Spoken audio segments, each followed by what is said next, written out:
Good morning, everybody. The Subcommittee on Oversight and Investigation is in session. My colleagues, we convene the 8th in a series of subcommittee hearings since last January to address the administration's approach to regulatory reform. Today, we will receive testimony from several private sector witnesses. No one understands better than they do how the regulatory climate at present impacts their day-to-day operations and future business planning, including opportunities for economic growth and job creation. In fact, according to a Gallup poll released yesterday, nearly half of the United States small business owners who aren't hiring point to potential health care costs and government regulation as a reason why.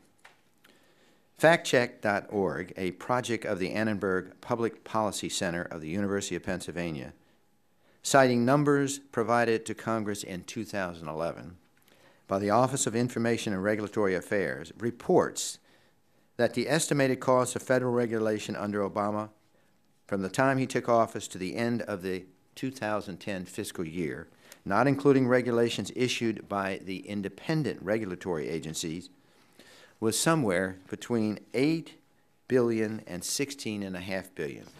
Now, during the same initial stretch under President Bush, the estimated cost of new regulation was between $1.3 billion and $3.4 billion. All figures have been adjusted for inflation. Now, President Obama's Executive Order 13563, issued just over 1 year ago, affirmed, among other things, that agencies must adopt only those regulatory actions whose benefits justify its cost and are tailored to impose the least burden on our society. It also called on agencies to review significant regulations that are already in place. As the President observed in a January 18, 2011 op-ed in the Wall Street Journal, quote, "Sometimes those rules have gotten out of balance, placing unreasonable burdens on businesses, burdens that have stifled innovation and have had a chilling effect on growth and on jobs.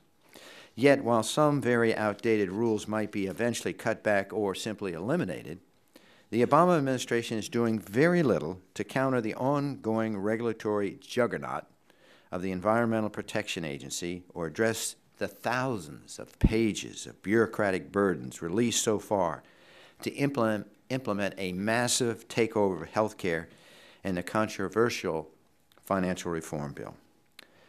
From industrial giants to small business startups, our nation's job creators are still sitting on trillions of dollars in capital, in part because they are concerned with the number and burden of regulations that are being issued or proposed by the Obama administration, all of which are adding uncertainty to the oppressive regulatory environment. For example, the Federal Deposit Insurance Corporation, in its annual summary of deposits as of June 30, 2011, confirmed that across the country, deposits shot up 7%, or $8.25 trillion, from 2010 to 2011, outpacing the 2% growth that occurred between 2009 and 2010.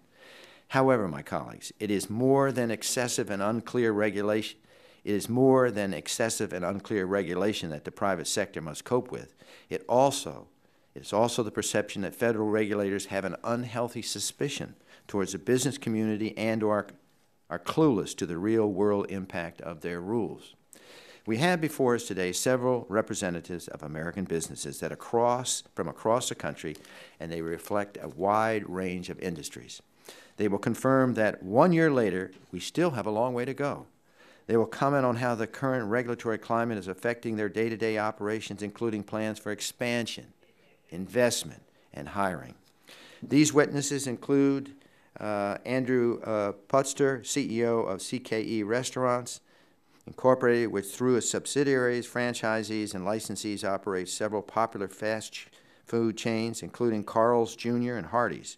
With more than 3,200 restaurant locations, CKE has created 70,000 jobs, 21,000 directly and 49,000 with franchisees.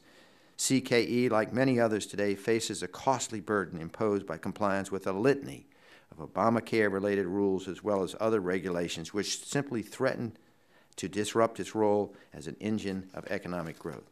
We also hear from Kember Shoops, a senior environmental attorney with the Oklahoma Gas and Electric Company, Bob Luto, president of Cross and Crown Incorporated, a logging business he founded, working primarily in northwestern Oregon, Barbara Waltz, senior vice president for policy and environmental with Tri-State Generation and Transmission Association and a wholesale electric power supplier to Colorado, Nebraska, New Mexico, and Wyoming. These witnesses will convey the message that even now, over 1 year after the President launched his regulatory reform initiative with great fanfare, their experience with the federal regulatory state has continued largely unchanged with little, if any, sign of relief. I hope that today's hearing and our hearing series that cumulatively will occur will move us one step closer to producing that much-needed relief for American job creators. And I yield to the ranking member. Thank you very much, Mr. Chairman. You forgot to mention the other two witnesses. I'm sure that was just an oversight on your part. Dr. Mitchell and Mr. Williams, we are happy to have you also, as well as the rest of the witnesses. Mr. Chairman, this is now the 8th hearing that we've had in this Congress on the issue of regulatory reform. I've got the message.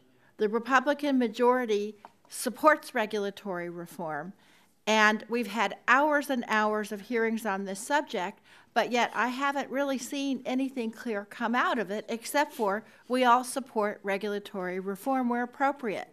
Everybody in this room and the administration believes we should ensure that regulations are simple, clear, reasonable, and not overly burdensome on the industries that they oversee. I'm sure every single person on this panel today agrees with us on that.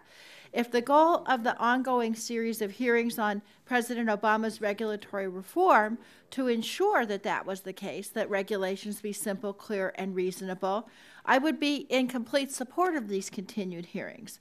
However, having now sat through 7 of these hearings, it's clear to me we're not really making any progress. We're just spinning our wheels, and what we're doing is bringing in panel after panel of witnesses to lodge a litany of different personal complaints about regulations that might affect them. Now, this subcommittee, which is one of the great subcommittees in the U.S. House of Representatives, in my opinion, I've been on it for 15 years, we yield a lot of authority and responsibility. We have the ability to examine any issue within the purview of the mighty Energy and Commerce Committee. In the last Congress, we looked at crib safety, sought to understand the Deepwater Horizon oil spill. We tried to determine what led to the unintended acceleration in Toyotas. We did this in a bipartisan way, thoughtfully, by identifying real issues, by conducting research, even having field hearings where appropriate, talking to relevant parties, and looking at all sides of the issue. In this Congress, Mr. Chairman, as you will attest, I have many ideas about ongoing investigations in addition to regulatory reform that we could undertake. Avian flu, what's going on with the research? What are we doing as a nation to protect and to defend against some kind of a pandemic flu or other infection? What is the fallout from the Fukushima Daiichi disaster in Japan, and how does that impact the U.S. Nuclear industry? A follow-up on the Deepwater Horizon. What is going on now with drilling in the Gulf, and is there more of it going on and in an environmentally sound way? How is implementation of the Affordable Care Act coming, and what can we do statutorily to make sure that it's a success for Americans? And I could go on and on and on. There are many things this subcommittee could be doing. 8 hearings to talk about the same thing without any progress seems to me to be kind of a waste of time. And that's, I say that with all due respect, because I also believe that regulations should be tailored. Now, I would say if we really were going to do oversight on regulatory reform and the impact of regulations on small businesses, or on businesses, we could have invited a member of the Coalition of Small Business Organizations that just released a study on how small businesses feel about regulations. This month, the American Sustainable Business Council, the Main Street Alliance, and the Small Business Majority released the results of a survey of 500 small business owners. Their survey showed that the issues small business owners care most about is weak customer demand, not over-regulation. They also found that 86% of small business owners believed that some regulation is necessary in the modern economy. 78% supported holding health insurance companies accountable so they can't raise rates unfairly. This is a huge issue for small business and big business alike. 79% of the small businesses thought it was important to have clean air and water. 61% supported establishing standards to move the country towards energy efficiency and clean energy. This survey shows what matters to American businesses, and it isn't repealing the Clean Air Act or denying health care to workers. Business owners care more about getting people into their shops and buying their products, not doing away with regulations that ensure the safety and security of their families and their employees. Regulations, when promulgated in the right way, have real benefits. They can save lives and keep communities safe. They can ensure that small businesses aren't unfairly pushed out of markets. Regulations should be narrowly tailored and reasonable, but we can't pretend that they don't provide real and important benefits to the American people. I think we can and should do better. I hope we'll have fact-finding issues. Excuse me. Fact-finding hearings on important topics. And I'll yield back before I start coughing more. I thank the gentlelady. Recognize Mr. Sullivan for 2 minutes. Thank you, Chairman Stearns. Thank you for holding this important hearing to discuss private sector views of President Obama's regulatory initiative issued last year through Executive Order 13563. It is important that we hear from the private sector to assess whether President Obama's executive order is working to ease the day-to-day regulatory burdens on American companies and to evaluate if his regulatory initiative is creating jobs. Given the fact that his administration has taken no action to repeal any expensive regulations this year, I don't think they are off to a good start. I would like to take a moment to welcome our witnesses today and make special mention of Mr. Kimber Shoup, the senior environmental attorney who is with us on behalf of Oklahoma Gas and Electric Company, a medium to small size award-winning utility in my state. I'm pleased Mr. Shoup will speak of the challenges faced by OG&E as they try to navigate the regulatory train wreck of regulations coming from the Environmental Protection Agency these days. OG&E is in the regulatory crosshairs of several multi-billion-dollar EPA regulations, including Utility MACT, which happens to be the most expensive rule ever imposed on the utility sector, the Cross-State Air Pollution Rule, and compliance with the Regional Haze Rule. The Regional Haze Rule is of particular note as Oklahoma officials presented a plan to EPA for regional haze they believe is right for our state, and now the EPA is bringing the heavy hand of the federal government to the Oklahoma ratepayers anyway by largely rejecting our state's implementation plan in favor of imposing its own federal implementation plan. This is yet another example of EPA's overreaching on the states with burdensome regulations without analyzing its impact on electric reliability or costs. It is important to note that these regulatory actions by EPA do not happen in a vacuum. They impact everything from a company's ability to invest and make capital improvements to the rates families and small businesses pay for electricity services. As we continue to press for real regulatory reforms, I am confident that this hearing will help us continue making the case that the Obama administration needs to move faster to reduce the regulatory burdens of American companies. And I yield back. Gentleman yields back. The gentleman from Texas, Dr. Burgess, recognized for 1 minute. Thank you, Mr. Chairman, and I too appreciate the hearing today. I'll just stay in comment to the opening statement by the ranking member. I too wish we had had a follow-up hearing on the unintended acceleration of Toyota vehicles, because I think as we found out during that hearing and that process and getting documents from the National Highway Traffic Safety Administration that the problem wasn't unintended acceleration, and that actually could have been put to rest by this committee. So it's a shame that was never undertaken. But I do appreciate the witnesses being here with us today. Chairman referenced the Gallup poll, and I think it's significant that over half of the hiring that's not happening is occurring because of the Patient Protection Affordable Care Act. I know that's something that we'll continue to explore in this committee, and I look forward to that. So thank you, Mr. Chairman. I'll yield back to you. Gentleman yields back, and gentlelady from Tennessee, Ms. Blackburn's recognized for 1 minute. Thank you, and welcome to our witnesses.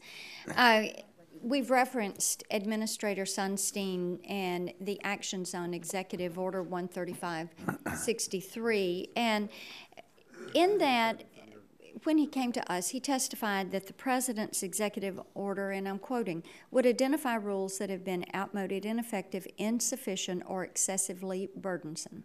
And the President wrote in the Wall Street Journal, and I'm quoting, "Today I'm directing federal agencies to do more to account for and reduce the burdens regulations may place on small businesses," end quote.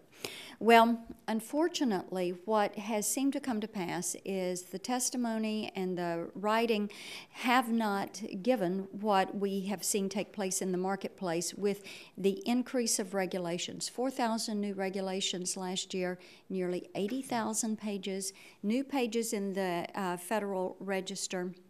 The Gallup poll has been mentioned.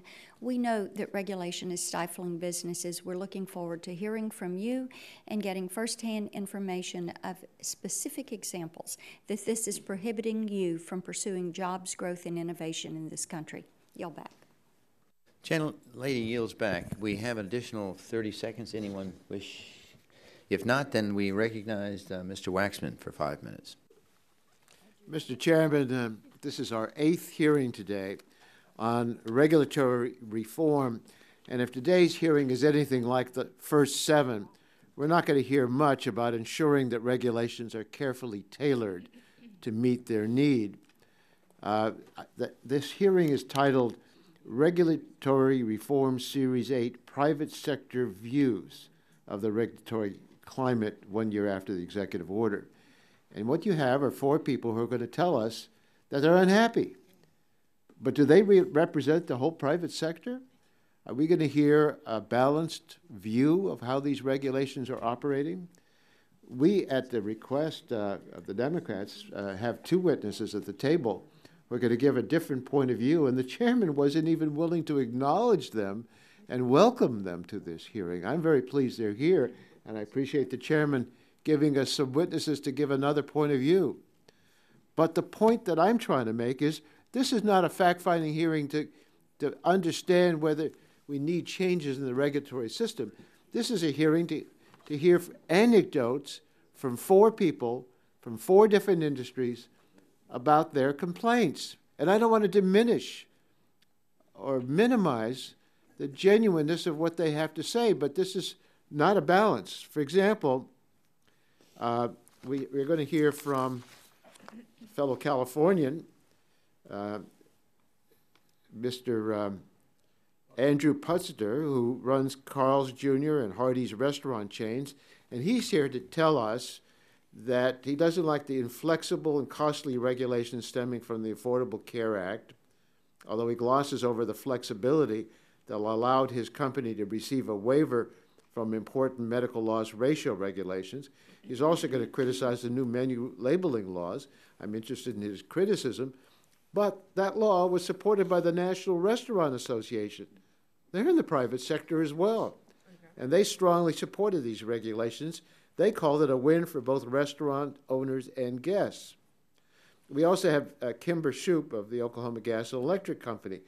His company received important benefits from the Affordable Care Act, collecting almost $700,000 to help continue providing affordable health care coverage to their early retirees. But that's not why he's here. He's here to complain about regulations that he finds troublesome. Well, what we have is a hand-picked group of 4 people to give a certain perspective on regulations. And this perspective is the Republican perspective that we've been hearing over and over and over again. I could call it a rush to judgment, but it's not even that. It's a statement of a political point of view. This hearing, as the others we've held on this subject, have been focused on politics over policy, more focused on attacking the president than working with us and him in a bipartisan way to solve America's problems.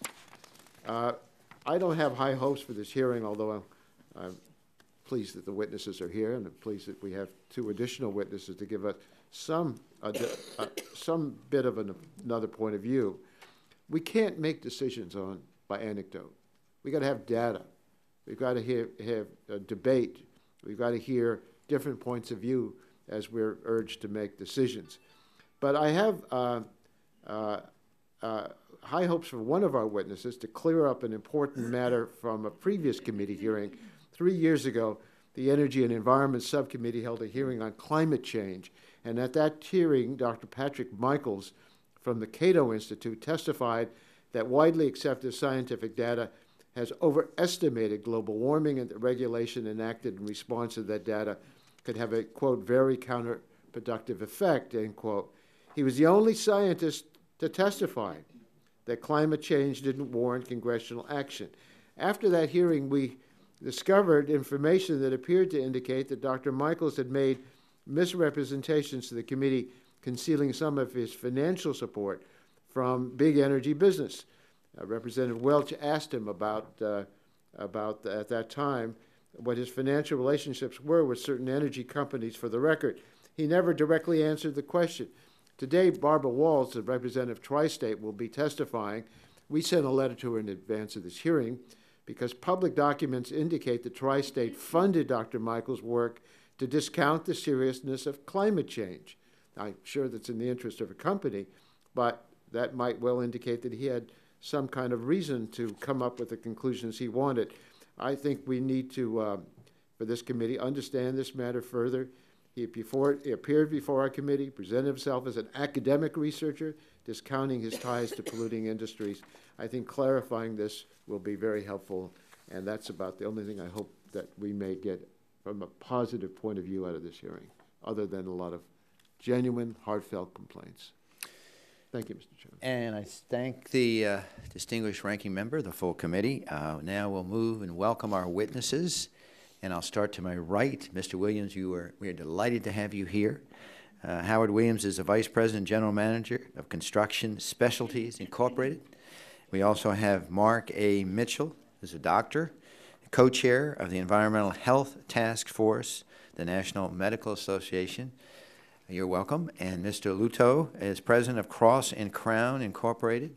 We have Mr. Shoup. Mr. Sullivan, I think, introduced him, but I'll mention again that he is a senior environmental attorney, Oklahoma Gas and Electric Company.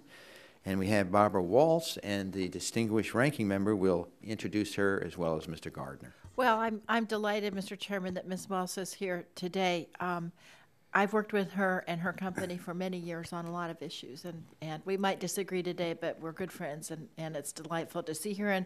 And I'll yield to Mr. Gardner, who actually her company is in his district. Well, I thank the ranking member for yielding, and welcome Ms. Waltz as well to the committee. Thank you very much for your time, and to all the witnesses for being here today. And my district, if you fly into Denver from the East Coast, you fly over my district, which is 32,000 square miles on the eastern plains of Colorado. It's a very large district, and you've got 44 not-for-profit systems that are located in your district, and many of them are in my congressional district, and I thank you for the work that you do to make rural Colorado work. And our last witness is Andy Putzner, CEO of CKE Restaurants. Mr. Waxman's not here. His sort of subtle criticism, having been a franchisee of motels and watched all the regulations come down from the company to me, I had to spend all the money to implement it as a franchisee. So my perspective was different than perhaps the restaurant association. I had 3 or 4 restaurants. I had 5 or 6 motels. So I found this crushing regulation just put in its perspective, having been a franchisee. But with that, Mr. Putzner, we're going to allow you to start your opening statement. I'm sorry, we got to swear you in. As you know, the testimony you're about to give is subject to Title 18, Section 1001 of the United States Code. When holding an investigating hearing, this committee has a practice of taking testimony under oath. Do any of you have any objection to testifying under oath? No? The chair then advises you that under the rules of the House and the rules of the committee, you are entitled to be advised by counsel. Do you desire to be advised by counsel during your testimony today? In that case, if you please rise and raise your right hand, I'll swear you in. Do you swear to tell the whole truth and nothing but the truth, so help you God? Now, you may give your 5-minute opening. Mr. Putzner. Thank you, Chairman Stern, Ranking Member DeGette, and members of the subcommittee. I think the Virgin Islands representative isn't here, so I can safely say that we have restaurants in every one of your districts. And it's a pleasure to be here today. I want to thank you for inviting me to testify before you on our nation's regulatory climate.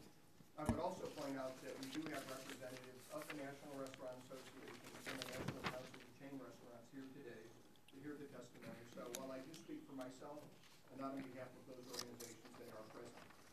We own 3,250 restaurants in 42 states and 25 foreign countries under the Carl's Jr. and Hardee's brand names. With our franchisees, as the chairman mentioned, we employ about 70,000 people. Our company creates jobs and helps generate economic prosperity by building new restaurants. Each new restaurant we construct creates 25 jobs in the restaurant itself.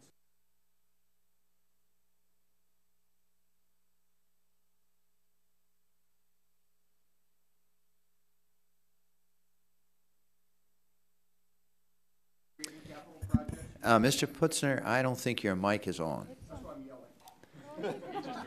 Did you turn? They just tried to do it. It's green. It's on. Okay, just pull a little closer and maybe, yeah, I think that's better. Can you hear me better? I think so. Recorder, can you hear? Yeah, okay, go ahead. Last year, we spent over $1.25 billion for job-creating projects.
And building new restaurants is how we create jobs. We would also have to reduce our capital spending. And capital spending not only creates jobs, but is important to maintaining and growing our business. We would need to reduce the number of our full-time employees, increase the number of our part-time employees. We would need to automate positions where we could and reduce compensation for the positions we retain. I need you to sum up. You're a little over. Well, I would sum up by saying what business community wants is not laissez-faire government. I understand completely that we need regulations to accomplish things that the private sector would not accomplish on its own. And I know that people consider the PPACA a very important piece of legislation, and that nationalized health insurance is something that people want to pursue. What I'm here to tell you today is, one, on the menu labeling, we can do it better and more efficiently and accomplish your objectives more efficiently than they're being accomplished now. On the PPACA, if this is the path that we go down, it will eliminate job creation. It will reduce job creation, and we will have to reduce it at our cost. I thank you. Ms. Waltz, you're recognized for 5 minutes. Thank you. Chairman Stearns, Ranking Member Daggett, and members of the subcommittee. My name is Barbara Walls, and I'm the Senior Vice President for Policy and Environmental at Tri-State Generation and Transmission Association. I appreciate the opportunity to testify before you here today on Tri-State's views of the regulatory climate. Tri-State is a not-for-profit, consumer-owned electric cooperative based in Westminster, Colorado. Our mission is to provide reliable, cost-based wholesale electricity to our 44 not-for-profit member systems that serve 1.5 million rural consumers in Wyoming, Nebraska, New Mexico, and Colorado. Tri-State generates or purchases power from hydropower, solar, wind, coal, and natural gas. In 2010, we integrated 50 megawatts of wind and 30 megawatts of solar into our generation mix. At that time, the solar facility we built was the largest photovoltaic system in the world. The bulk of our power needs do come from coal-based power plants in Wyoming, Colorado, Arizona, and New Mexico. These plants have become an important part of the communities in which they reside. For example, the Craig Power Plant in western Colorado and the coal mines from which the company gets its coal employ 750 employees and provide $73 million in wages and benefits. Tri-State's generating facilities all have state-of-the-art emission controls. And yet, even with these advanced emission controls, we are struggling with regulatory uncertainty and regulatory stringency from EPA regulations. Regional haze, the utility MACT rule, and coal ash are 3 of the examples of new regulations we're facing. Under the Regional Haze Program, states are provided the authority to make decisions about how much visibility improvement is reasonable and the controls needed to improve visibility. In Colorado, the Air Quality Control Commission unanimously adopted the State Implementation Plan, or SIP. This SIP is unique. It has unanimous support from the state, from environmental groups, and from industry.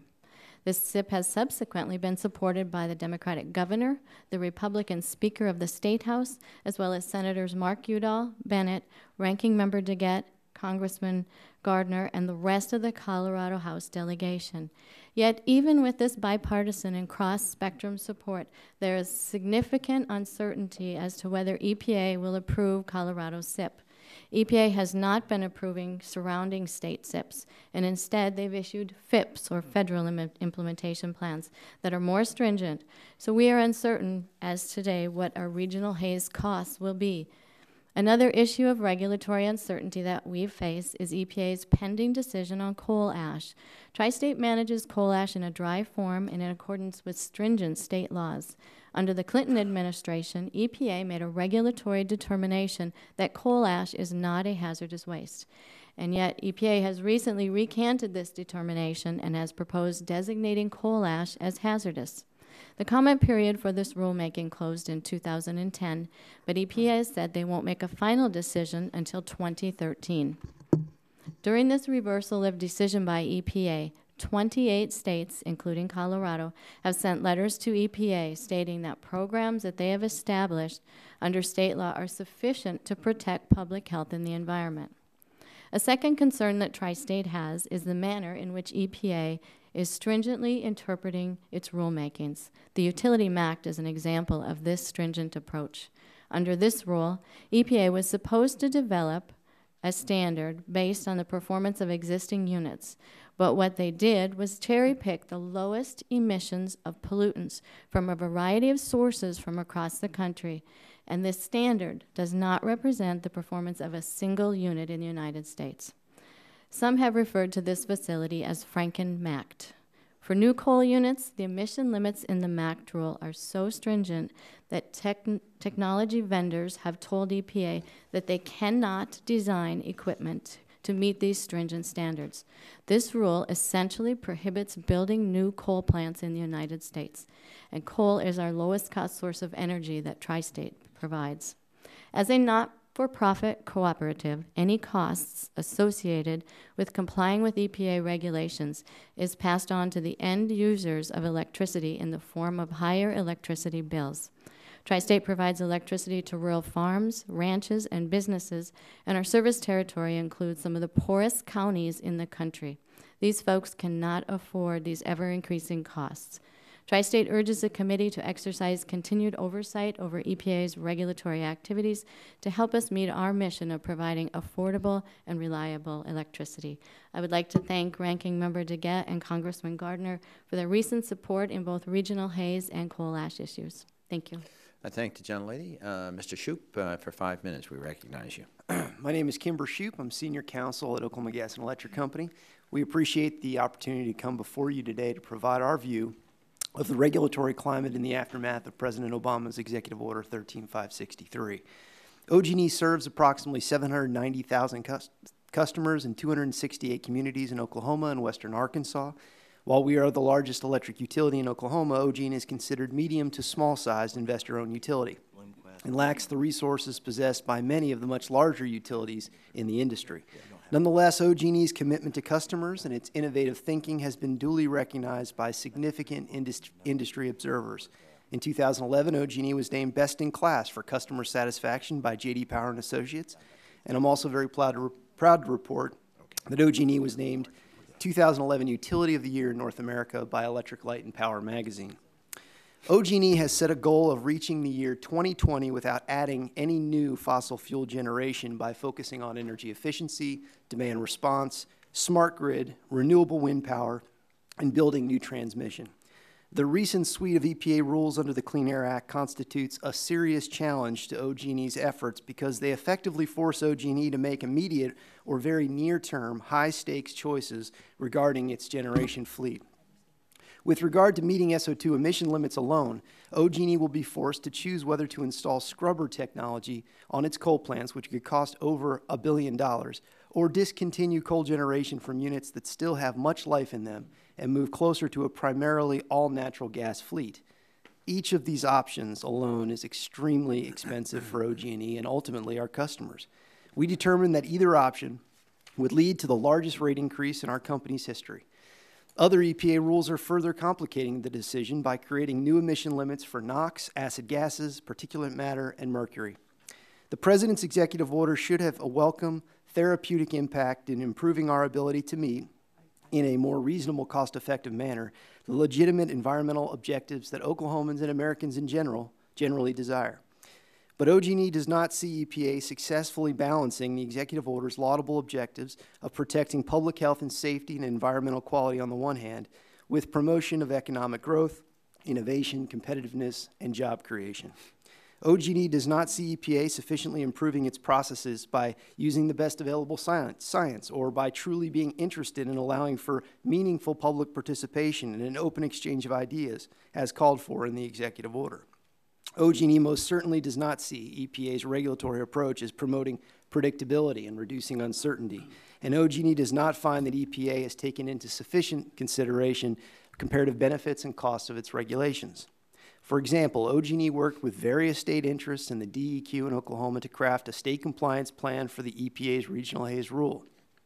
This flexible Oklahoma solution provided optionality to OG&E, minimized the impact on customers and the state economy, and retained increased natural gas use as an alternative.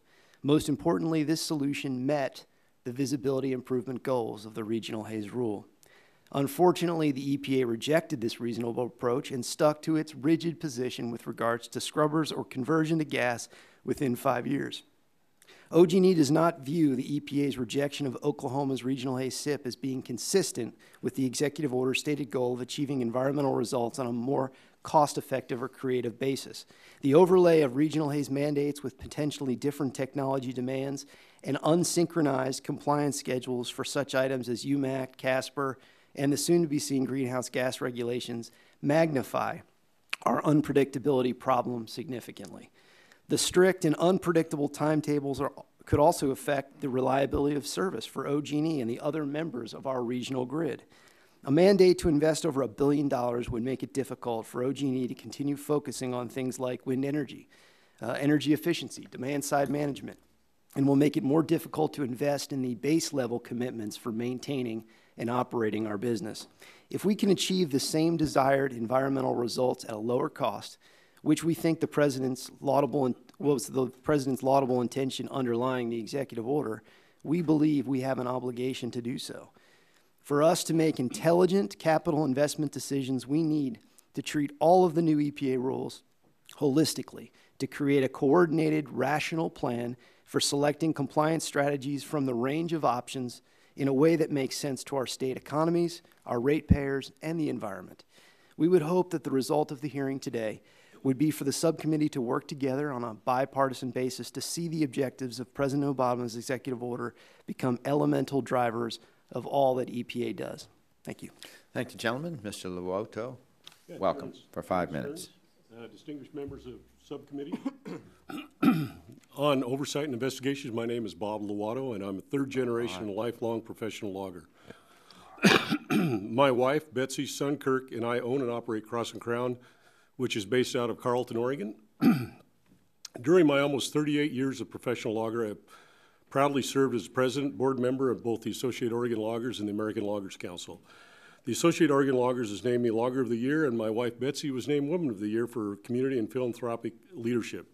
Currently, I serve as board chairman for the Sustainable Forestry Initiative. I consider myself very blessed to have the opportunity to share with you the personal thoughts and the enormous increasing uncertainty created by our regulatory system. Despite the stated intent of Executive Order 13563, it is contributing to the collapse of the professional logging community in the United States.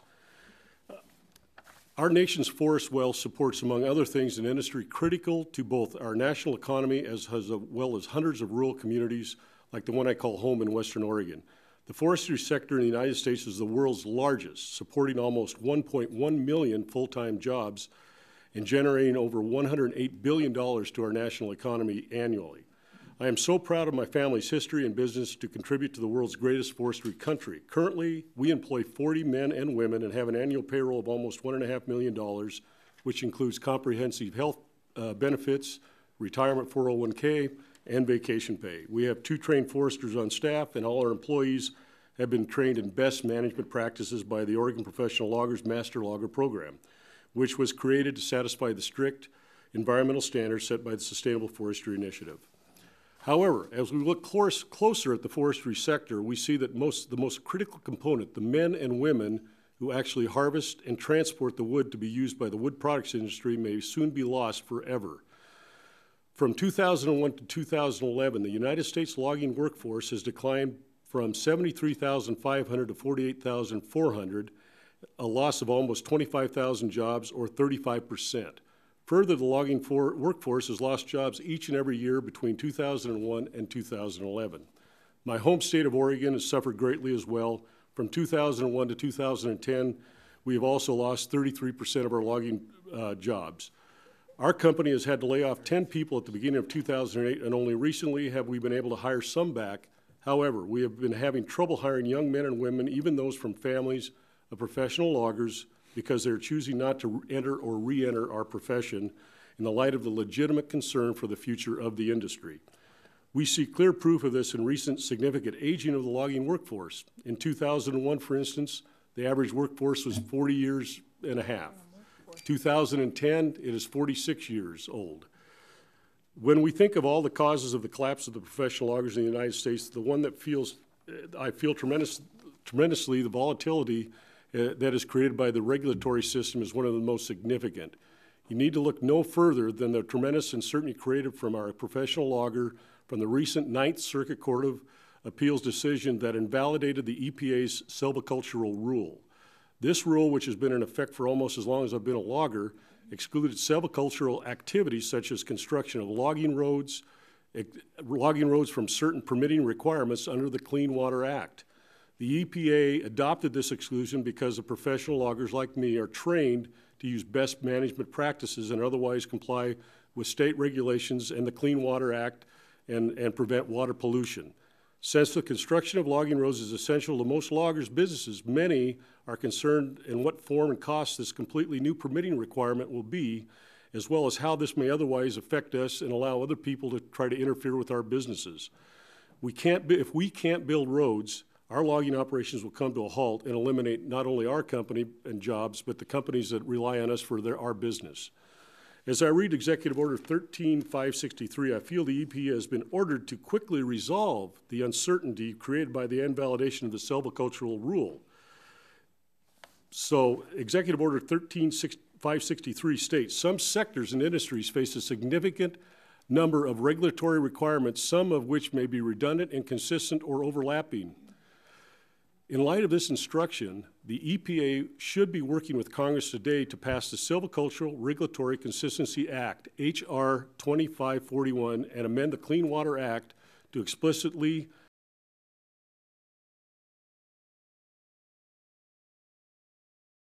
and Mike Ross, esteemed members of this subcommittee, for their sponsorship of this act. Make no mistake, the invalidation of the silvicultural rule is only one of the many sources of regulatory uncertainty facing our professional loggers. Further sources of regulatory uncertainty include the EPA, how the EPA will treat bioenergy from woody biomass for the purpose of greenhouse gas emissions. In addition, there's no end in sight to the litigation of our national forests in our state, which has had a huge impact in my home state of Oregon. Oregon is made up of over 55% national forest land, and we cannot reasonably even use these to help our lives and our communities. And many in Oregon's counties are now facing enormous budget shortfalls, increased poverty, and related social problems. And this is taking a toll not only on the professional loggers in the forestry sector, but on all of our most important resource, our children. In conclusion, I would like to make it very clear that I agree with the core principles of 13563, but in order of this regulatory system to meet all of these goals, the system must emphasize long-term certainty. That is very crucial to this whole thing. On behalf of my wife, Betsy, my son, Kirk, my daughter, Marissa, my daughter-in-law, Janice, son-in-law, Jesse, and my grandchildren, Liam, Finn, Landon, and Lydia, I would like to thank you for hearing them. I got them all in there. I'm good at home now. So I'll take questions later on. Thank you. I think you forgot your dog. I did, yeah. But I'll get it in there later. Dr. Mitchell, we want to recognize you and welcome you for your 5 minutes. Thank you. Good morning, Chairman Stearns and Ranking Member DeGette and members of the subcommittee. My name is Dr. Mark Mitchell, and I'm a public health physician, and I focus on environmental health. And I'm also co-chair of the Environmental Health Task Force of the National Medical Association, which is representing over 40,000 African-American physicians and their patients. I'm here to testify about the need for strong regulation to protect the public health and the health of workers, as well as to maintain public confidence in the safety of business and the abilities of government to protect the U.S. residents. I was previously the director of the Hartford, Connecticut Health Department, and in that capacity it became apparent to me that although the public health was generally improving, there were certain diseases and conditions that were increasing in frequency. Those conditions are things such as asthma, cancer, learning disability, obesity, and diabetes. I also noticed that the conditions are more likely to be caused by environmental factors and could lead to a larger part of the American population suffering major disabilities and premature death if these trends continue. This is even more important in the African American, Latino, and low-income communities where there are greater hazardous environmental exposures as well as greater health disparities. These environmental risk factors can only be reduced through local, state, national, and international environmental regulation.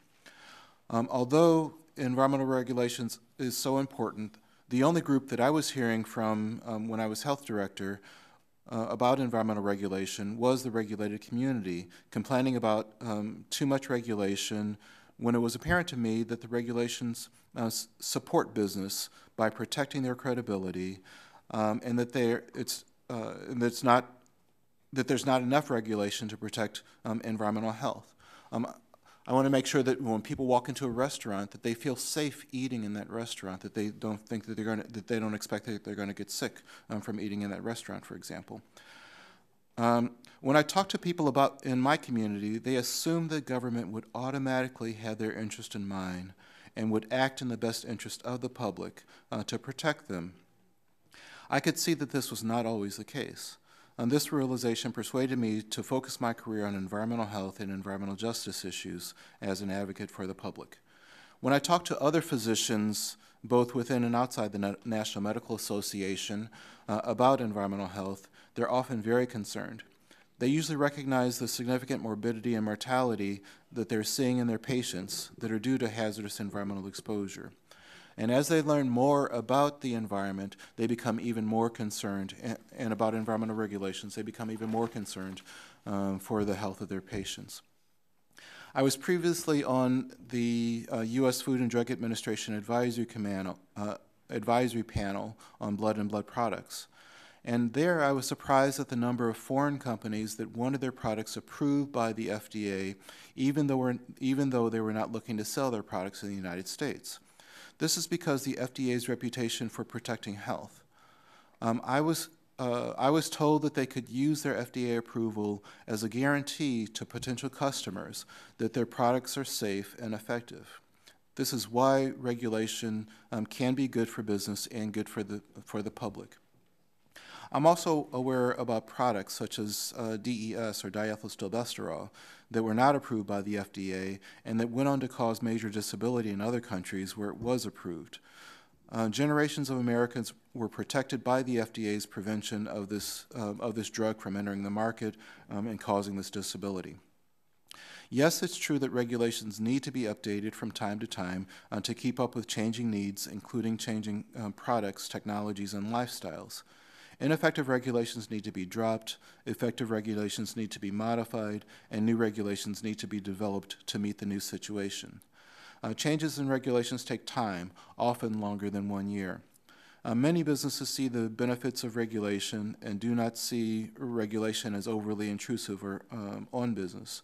I work to get health protection regulations, such as chemical policy reform, developed on a state and national level. When I speak to businesses large and small about regulation, they're more often concerned about regulatory certainty and predictability than about the burden of meeting current regulations. The question that we were asked to answer as part of this panel was about what businesses have seen in the past year with regard to the regulatory change.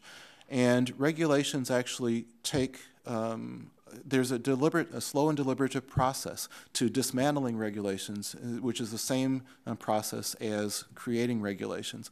So I would not expect to see much of a change within a 1-year period. In conclusion, physicians are becoming more and more concerned about the effect of environmental exposure on health. The National Medical Association believes that our country needs to have strong health protective regulations on the local, state, and federal levels.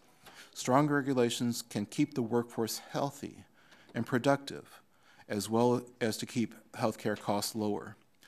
This is good for business, good for the workers, and good for America. Thank you for the opportunity to speak, Mr. Chairman, and I'm available to answer questions after the panel's finished. Thank you, Dr. Mitchell. Mr. Williams, you're recognized for 5 minutes. Thank you, Chairman Stearns and Representative DeGette. Especially thank you to the minority for courageously inviting an unrepentant conservative Republican to testify. Economic uncertainty is not the primary deterrence to growth and development in today's business. I'll repeat 2 comments that Representative DeGette made this morning in her opening remarks from the Sustainable Business Council. Weak demand is business owners' biggest problem. Small business owners see regulations as a necessary part of a modern economy, so long as they are fair and reasonable. I manage a division of a small multinational, American-owned small multinational corporation. Our company is, the division that I manage is $110 million per year, 350 people, and rather 450 people, and we make and develop architectural building products. And clearly these last 3 years have been the most difficult years and the most uncertain years from an economic standpoint. And while we are not oblivious to regulation, regulation has not for a moment stalled or stopped our capital expenditures, our new market and new product developments. After a flat year in 2009, 2010, as well as 2011, rebounded with double-digit year-over-year growth. And in the construction sector, that growth was not mirrored by any other segment within the construction sector. Our rate of annual growth is promising, and we, in a thriving and free market economy, recognize that it is that thriving free market economy that self-regulates demand, supply, and price, but it does not uniformly or equitably self-regulate health, safety, and the environment. Entrepreneurs are free to invest, to win or lose their investments, but in the areas of health, safety, and the environment, do we have the right to invest what is not solely ours to risk? We debate who will pay for the health care. And again, we are not oblivious as a business to where that intersection is rapidly looming. But failing to address substantiated causation, we continue to amass an environmental and health debt that will be as burdensome to the future as our current economic debt is to the present. These are debts that only business can pay, because only business generates capital. Increasingly, the causes of cancer, diseases such as autism, Parkinson's, and other illnesses are being linked to chemicals of concern, and yet we struggle to reform decades-old regulation. In the absence of TSCA reform, business costs are rising, not because of federal regulation, but for lack of it. States are enacting their own chemical regulations. Businesses are requiring environmental declarations revealing chemical makeup of products and materials. And businesses are individually investing in meeting consumer and business-to-business needs. A federally harmonized chemical regulation will set and control the health and safety aspects while making business information available. Reduced economic regulation removes uncertainty and encourages the free market to invest and grow. With freedom comes the responsibility to conduct business in ways that create and sustain a durable economy.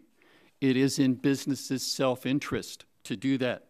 However, in the areas of health, safety, and the natural environment, the invisible hand of the free market does not naturally yield to the good of the whole. We conservatives will readily hold up Atlas Shrugged, and we will point at Washington and say, overreaching, overreaching, overreaching. But ultimately, the storyline in that book is as much about business and creating or condemning adverse self-serving business interests as it is the overreach in a government.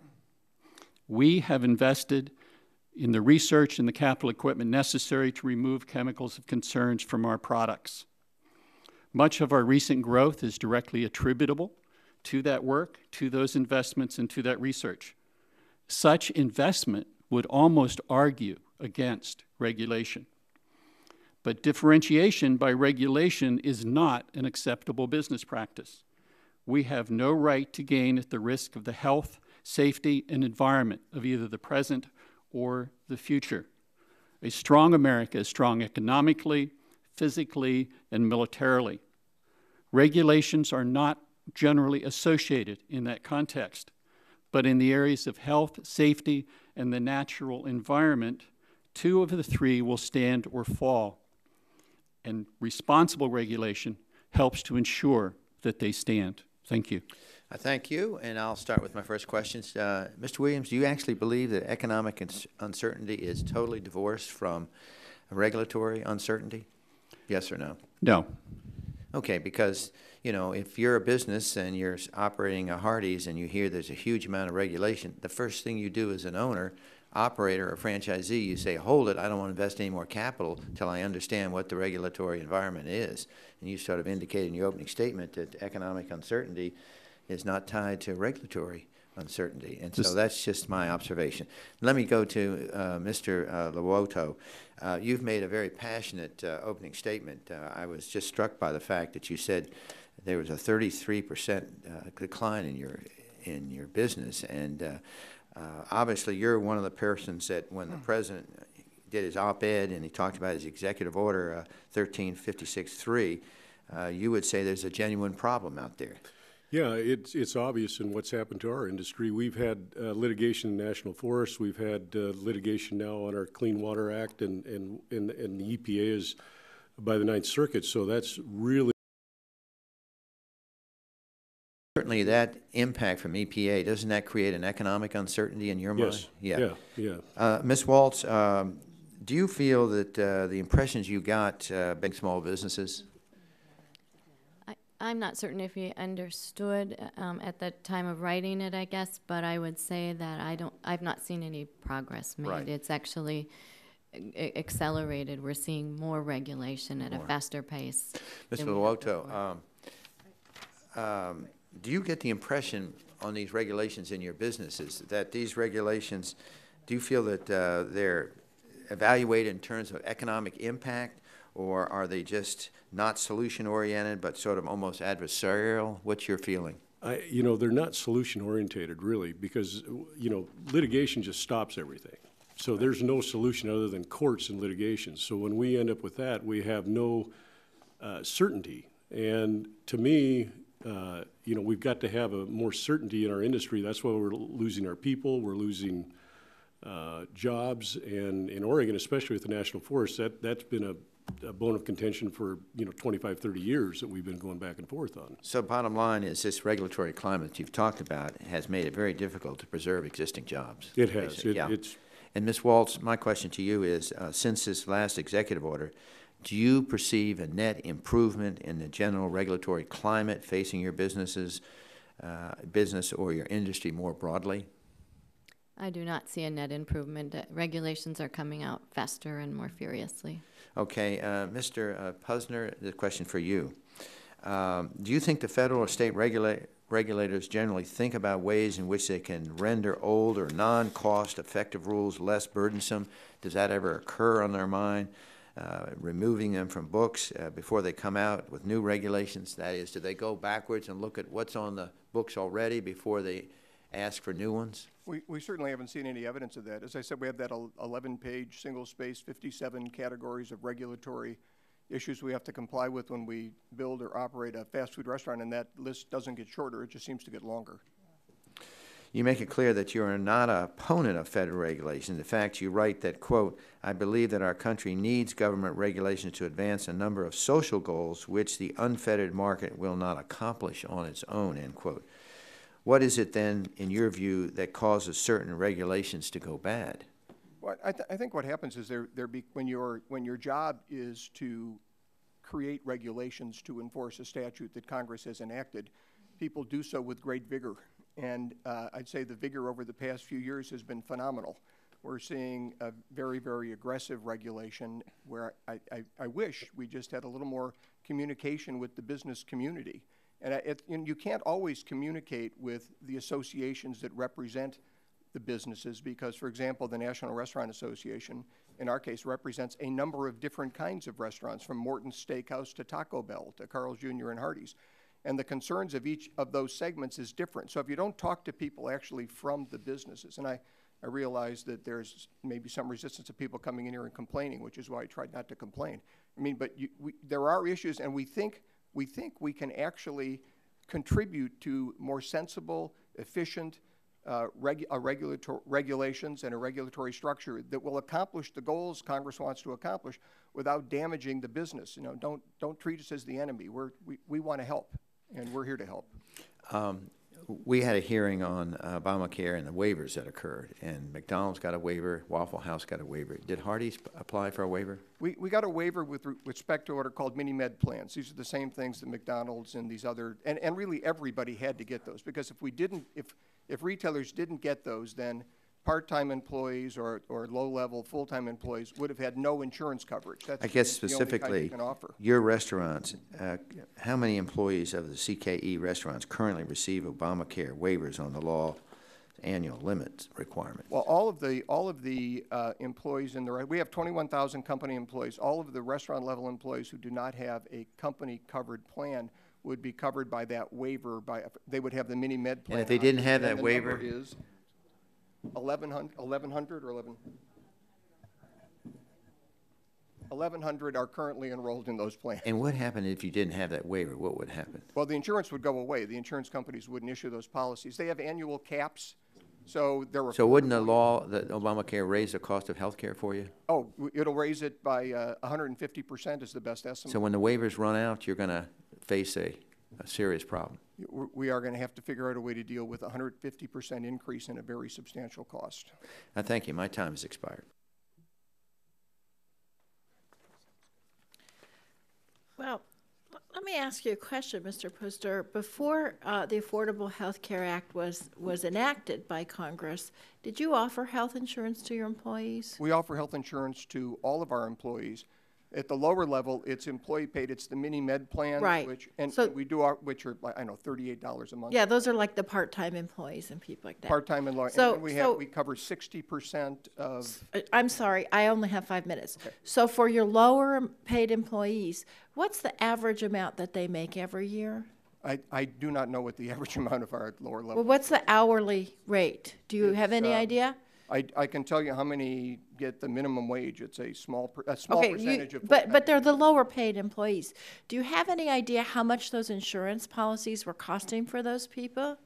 Well, most of them don't get those policies. Right. So how did they pay? Go to the emergency room. Yeah, they go to the emergency room, and there were 37 million Americans like that. So all of us were paying for those 37 million Americans, including your employees, to go to the emergency room. That's why we passed the bill. That's right. Now, I want to say that I really admire what your company has done with the nutrition information. I was looking at that, and I think that's because you did that voluntarily, right? Yes. And there's these new regulations that are pending right now, which would require any fast food business with over a certain number of employees to post something similar to what you guys have been doing for years, right? No. Okay. What is it then? You know what the menu board is when you walk in a fast food Right. restaurant? Yeah. They're requiring that you put the caloric in. We have to redo all Right. the menu boards to put. No, I understand that, but none of this other stuff is required. Right. What I'm saying is they're requiring other people to post the caloric information like you have been doing voluntarily in your own way for years. Yes. That's only part of what you've been doing. I understand. Right. So did you know that the National Restaurant Association actually supports that regulation? Because before there was a patchwork of 50 state regulations that people had to comply with, yes or no? Yes or no? Did you know the National Restaurant Association supports that? Yes. Okay. I happen to think, and I'd be happy to work with you, if there's a business like yours that's actually doing this plus more, they should be able to get a waiver from that regulation. But there's something to be said for not making people comply with a patchwork of 50 state regulations. No, that's absolutely right. And Good, thank you. Actually doing this is much cheaper than what the law requires. So Right. restaurants should be Right, but I think if you're doing a good job, you should be able to get a waiver, and I comply with that. Now, Ms. Waltz, I want to ask you, because you and I have actually talked about these issues before, with respect to these environmental regulations, the regional haze, the utility MAC, the coal ash, all that, your main problem is you want to know what are the rules and how are you going to comply with them. And the uncertainty is a big part of what your problem is right now, isn't it? That's correct. I mean, you've applied for the state SIP. We all support it. You haven't heard. That gives uncertainty to your business, right? Yes. And Mr. Shoup, that's part of your problem too, uncertainty in regulation, right? And Mr. Lovato, you too. You don't know what the regulations are going to be, and that gives you uncertainty in making your business plan, right? Yes. And Mr. Williams, when you do your business plan, you factor in the costs of those regulations to doing business, right? Yes. Okay, so I want to ask you, Mr. Shoup, you don't think that we should get rid of the environmental laws, do you? Oh, absolutely not. No, and you don't think so, Ms. Waltz, do you? No, I don't think so. I mean, the Clean Air Act, for example, that provides a good public benefit, right? And yes, Ms. Waltz, I'm sorry. Yes, it does provide public benefit. And Tri-State has been complying with the Clean Air Act for decades. Correct. So what you need to have is regulations that make sense and that are certain and that are not overly burdensome, right? Correct. And you feel the same way, right, Mr. Shoup? Yes. And Mr. Lovato, I assume you feel the same way too. You don't think we should get rid of the Clean Water Act? No. Okay, good. So, see, we can find some agreement, Mr. Chairman. I just want to point one thing out in my remaining 19 seconds. Two things. Number one, the President's executive order, which was roughly 1 year ago, supplemented and reaffirmed the principles of regulatory review established under Executive Order 12866. Agencies have to propose or adopt regulations only when benefits justify costs, impose the least burden on society considering the cost of cumulative regulations, maximize net benefits in selecting a regulatory approach, specify performance objectives, and identify and assess available alternatives to direct regulation. Now, you don't disagree with that, do you, Mr. Putzer? Not at all. And Ms. Waltz? Yes or no? Do you disagree with those goals? No. Mr. Shoup? No. Mr. Lovato? They're great goals. Dr. Mitchell? Yes, I agree. And Mr. Williams? I agree. Okay, just one last thing, Mr. Chairman. I just want to point out for the record that there were fewer regulations issued by executive agencies for the first 3 years of this administration than from the first 3 years of the previous administration. And if there are regulations that are giving uncertainty or that are not tailored for their specific purpose, we all want to work together to fix those regulations, but wholesale elimination of the Clean Air Act or the Safe Drinking Water Act or or environmental regulations or food safety, that's not the way to go about this. And once again, for the 8th time, I hold out my hand to say let's work together on this because overly burdensome regulations are not in anybody's best interest. I thank the gentlelady, and we recognize Mr. Terry. Thank you. And Ms. Walls, has Tri-State complied with the Clean Water Act and the Clean Air Act? Yes. All right. So what we're talking about here in regulations are new proposed regulations, not whether or not you've complied with the last. That's true. And in your testimony, you mentioned a couple. You mentioned Utilimac and fly ash. Those directly affect your ability to produce energy, correct? Correct. All right. Are there other, like Boiler Mac, that also impact your business? Yes, there's a long list of other regulations. So the issue is, despite that that there's some overall number that's similar to the number of regulations issued from one administration to the other, your industry is dealing with multiple ones at one time, correct? Yes. And what happens to the additional costs that are incurred to comply with the new rules? Those are passed directly on to the end users of electricity because we're a not-for-profit entity. So those costs are passed on. Have you at least looked at Utilimac? Because at least with our utilities in Nebraska, they have to deal with Casper, Boiler Mac, Fly Ash, and Utilimac. The one that they think will be the most costly is Utilimac. Have you been able to determine what the cost per plant to comply with Utilimac? It varies from plant to plant. I would say the most expensive rule we're facing right now is regional haze. However, there is a pancaking of these rules, and you really look at MACT costs you this, add on what regional haze costs, add on what the new water effluent standards cost, add on what the coal ash, add on what the boiler rule costs, and this is an increasing cost over time. Quite honestly, it forces you to look at what point will you shut that facility down. Okay, and is that something that you're actually thinking about, that you may have to shut down a facility? We may be, we are looking at the economics of each of these rules, and they have a potential, yes, to shut down existing When plants. combined. Correct. Getting back to Utilimac alone, have you been able to, take any plant and say it's going to cost X millions of dollars to comply?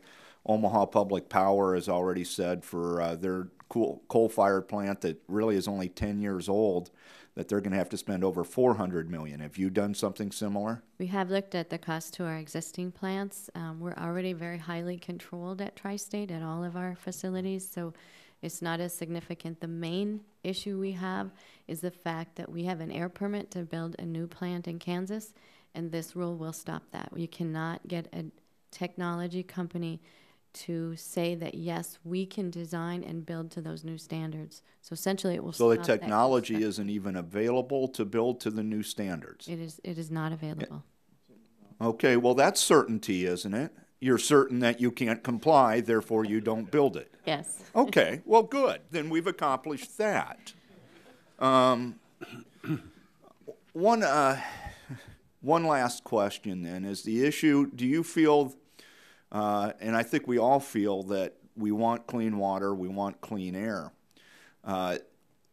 Is there a cost-benefit analysis that you feel comfortable that the investments to comply or decision to shut down will actually increase public health in your area? Have you gotten records from the Colorado Department of Health that says will show that there's been X number of cases of elevated mercury in people in an area of one of your coal-fired plants, for example? The cost-benefit analysis that we've seen has actually, the most recent one, and the rule that was finalized today is the utility MACT rule, and that cost-benefit analysis, really it's a mercury rule, it's a hazardous air pollutant rule, and that the benefits that EPA estimates for mercury reduction is about $6 million.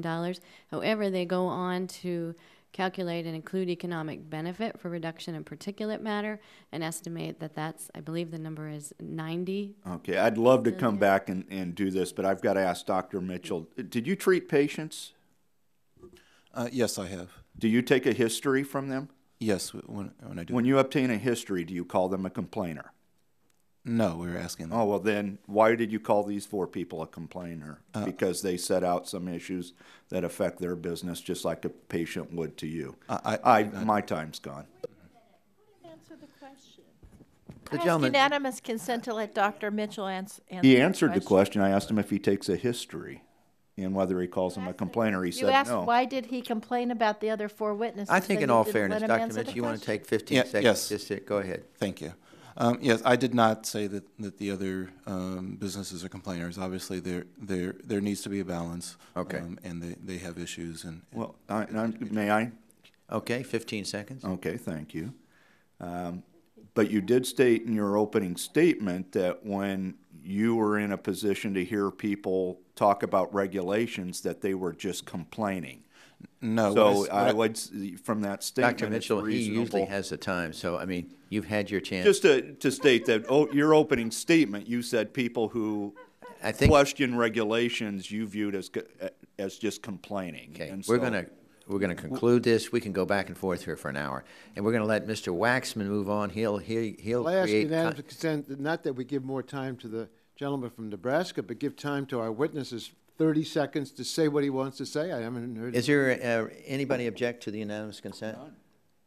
Go ahead. You have 30 seconds. Okay. What I was saying in my opening remarks is that the only people I was hearing from about regulations was the regulated community, that the public thought that the government was going to protect them, and that they didn't need to communicate with government about the regulations.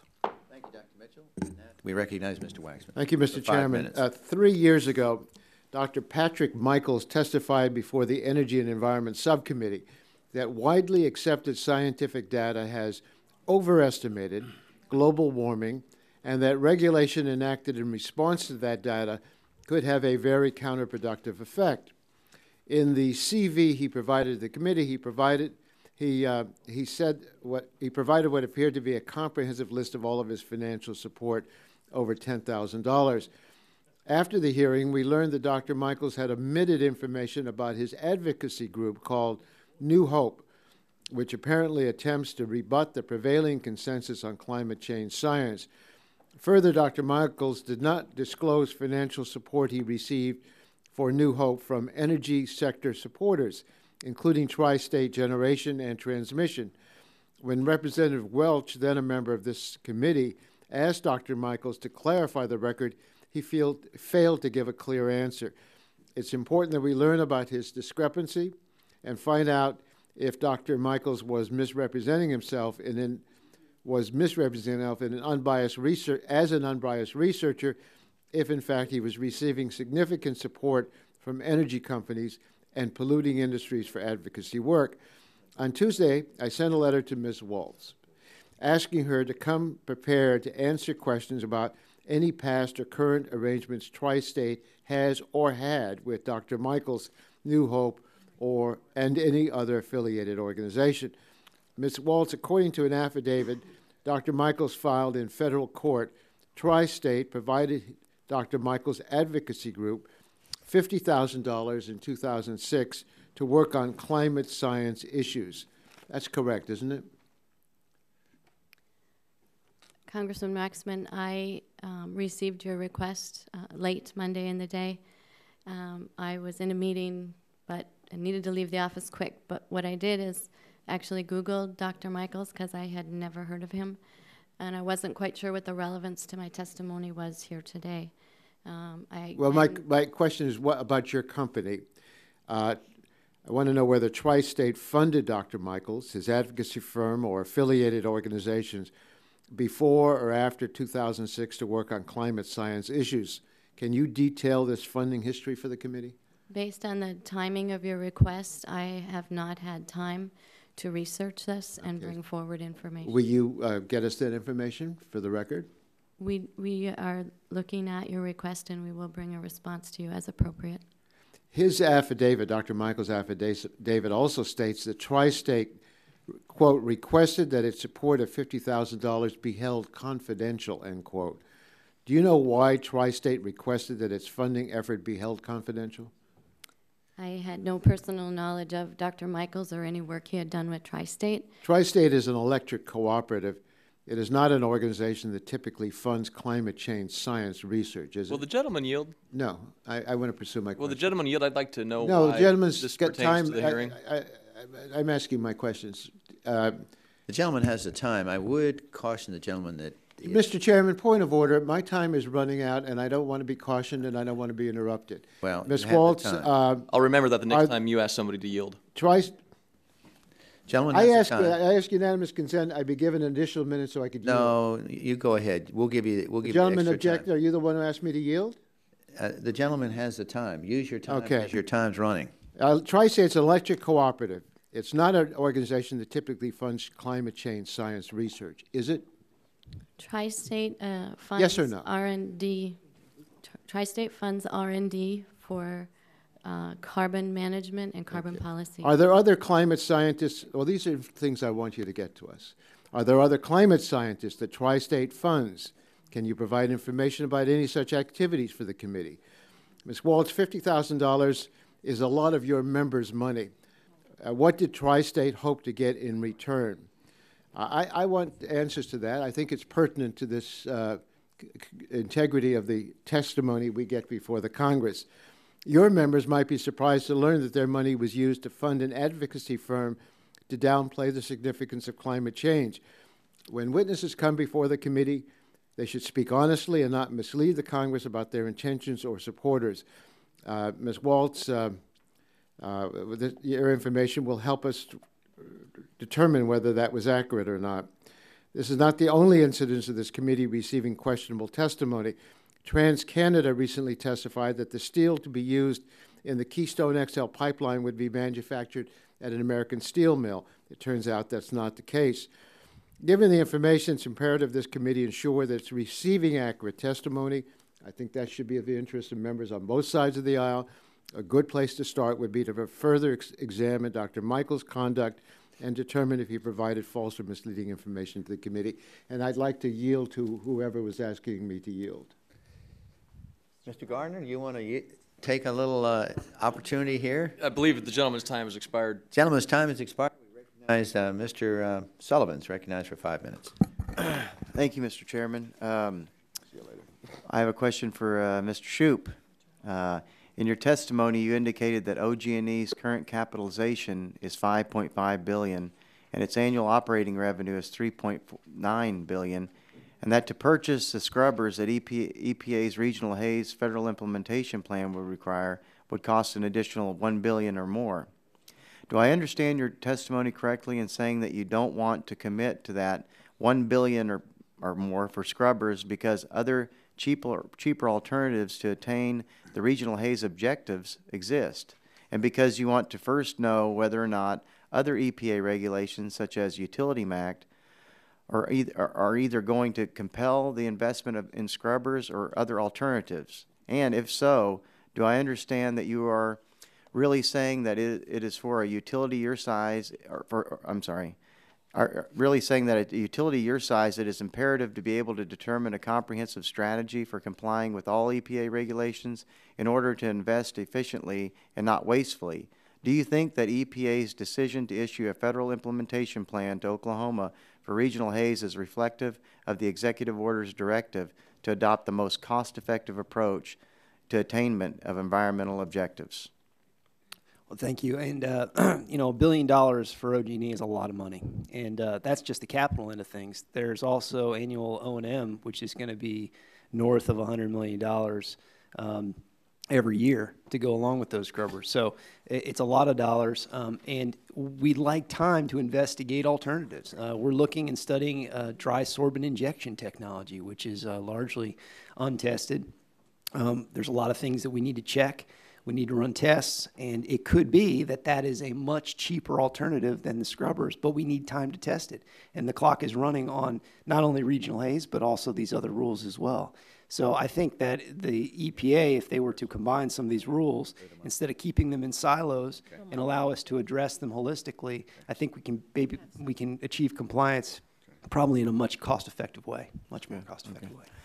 Also, in your testimony, you mentioned that the EPA decided to include Oklahoma in the cross-state air pollution rule, based on computer modeling that suggested that the Oklahoma utilities' emissions were threatening to place a county in Michigan in noncompliance with ambient air standards.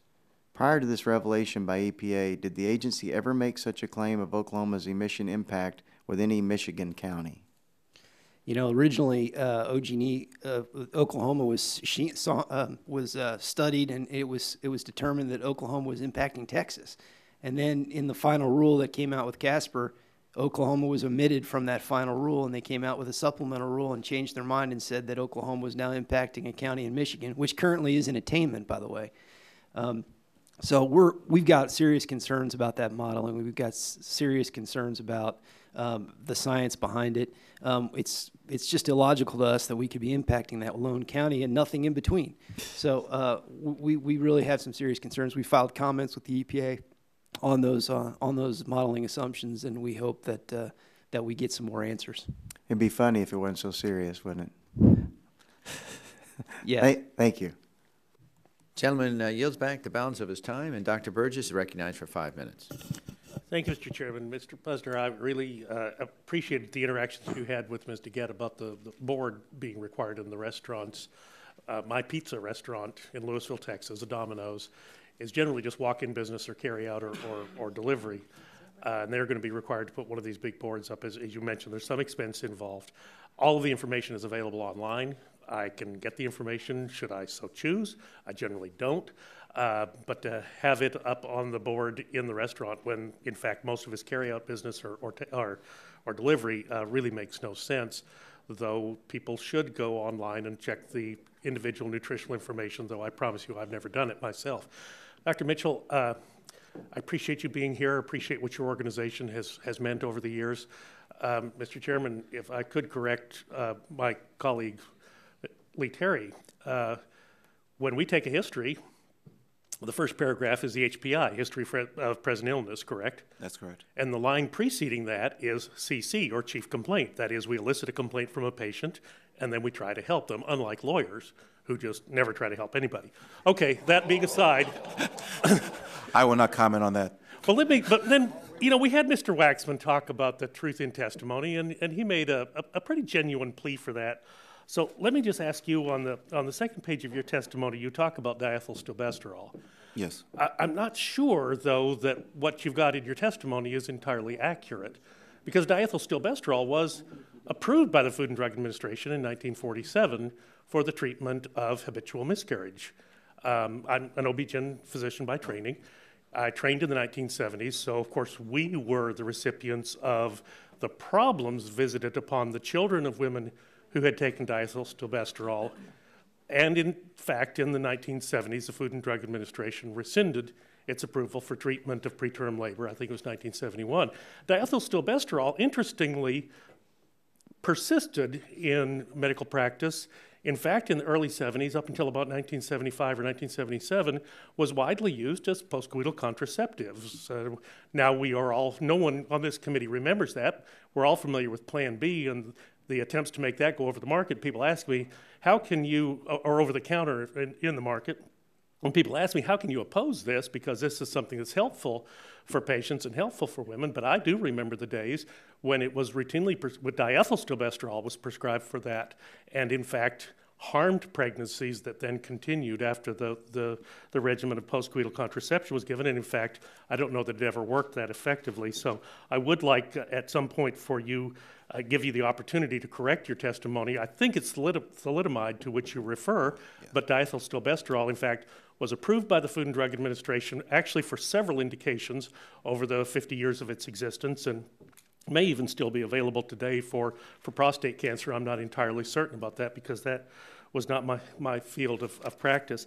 Now, you also deal with environmental issues as affecting particularly the constituency that you represent, the National Medical Association, minority populations, low-income populations. I share some of your concerns, but I got to tell you that the Environmental Protection Agency right now, the number one problem that your patients, your asthmatic patients have today is because of the Environmental Protection Agency, and that is the prevention of the sale of an over-the-counter rescue inhaler. Primatene was the common name for that, but because of the EPA restrictions on the propellant used in Primatene, no one can get it as of January 1st. In fact, I spent New Year's Eve driving around my district, not listening to constituents, but actually trying to buy the last remaining copies of Primatene that were available on the shelves. Yes, I'm hoarding, because it would not be available. Now, Primatene is pretty low cost. In fact, I learned a lot that night. You can get a package of 2 for $32 at most Walmarts, or you could. I also have a prescription inhaler that has the different propellant that is now allowed, but it's about 3 or 4 times the cost of what that Primatene inhaler. So your low-income patients who are asthmatics, who might have difficulty obtaining their medications for whatever reason, actually relied upon the use of over-the-counter Primatene. And of course, some of us who are occasional asthmatics will wake up at 2 o'clock in the morning, oh my gosh, I got a problem. Yeah, I'm a doctor, I can write my own prescription, so it's not a problem for me. But a lot of your patients, or a lot of your constituents, then are required to either suffer through that night, trying to use the accessory muscles of breathing and being pretty miserable, or if they're really in trouble, they go to the emergency room, and it costs someone $800 to $1,500. I really appreciate Mr. Puster's comments about, things aren't free. And I hear the president talk about we're going to have free contraception and free screening exams. Someone's going to pay for those. But I just wondered if you had a comment about the unavailability of the over-the-counter asthma medications, and again, the fault of that being the EPA. And I really want to solicit your help with Administrator Jackson and Gina McCarthy, the assistant administrator who's come to this committee, who seem at a loss as to how to deal with this. Right. Yes, I mean, I think that Primatene was pulled for a couple of reasons. That's one of them is because of propellant. The other is because of concern, I think, by the physicians, particularly around cardiac problems with Primatene. And the third reason is that they felt that patients with asthma should be getting medical attention rather than using over-the-counter. Dr. Mitchell, if I may, you're a doctor. I mean, does everyone always follow your advice to the letter? They never did for me. I'd like to know your secret. I wish it were true that they did. I understand what you're saying. I understand, and your point is good. But the issue is that they shouldn't even have to do that.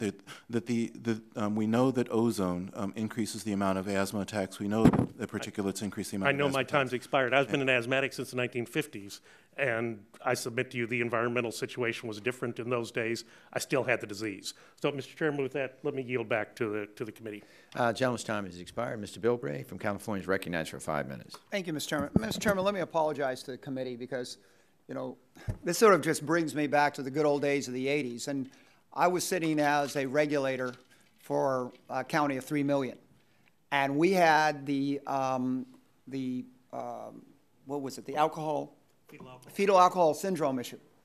And the whole discussion at that time was this: it was a major threat to the unborn and that we needed to address it. And the proposal came forward that we should require every restaurant to have on its menus the warning, every restaurant on its table posted, every bar on every table, down to the point of requiring that every chair in a stadium where alcohol is sold had to have on the back of it a warning about fetal alcohol syndrome.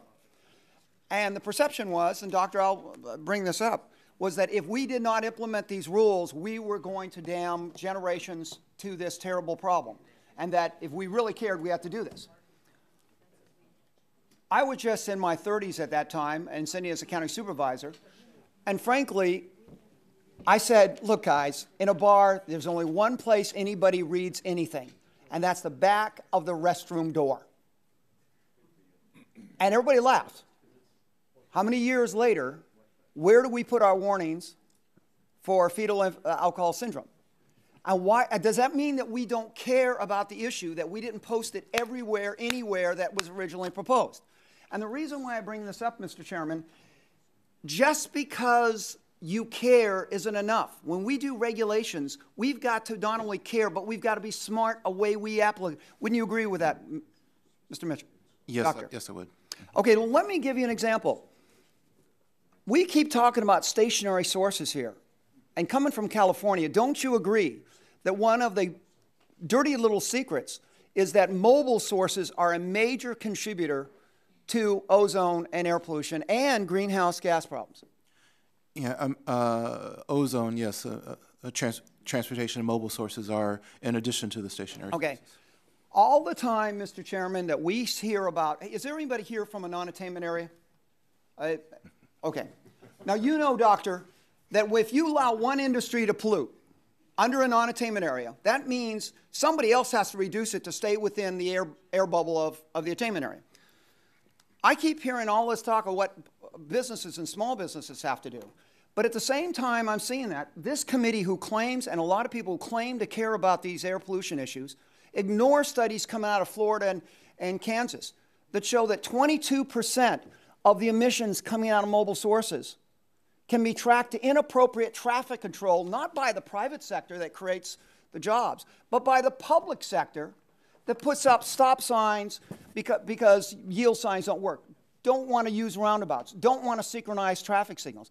Now, Doctor, don't you think that it's rather a little hypocritical of us to say that we care about jobs and we care about the environment, but we focus almost exclusively on the private sector, but never look at the public sector's responsibility to do more than just mandate on the private sector? Don't you think that maybe we ought to spend as much time worrying about what is government doing wrong, and I'll be blunt with you, mandating things like MTBE and ethanol and some of these other issues, doing the things we've done wrong? Don't you think it's time that maybe if we really care about the environment and public health, government will do as a physician would say, heal thyself before you start pointing fingers? And I'll yield to you to respond to that. Yeah.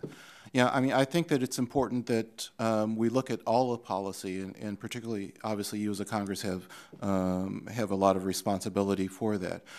It's clear that you don't reduce pollution from mobile sources by widening the roads or those types of things, that you've got to invest in transit. That seems whoa. Let me interrupt one. First of all, I'm sorry, I've done enough environmental assessments to know that the no project options do have environmental repercussions.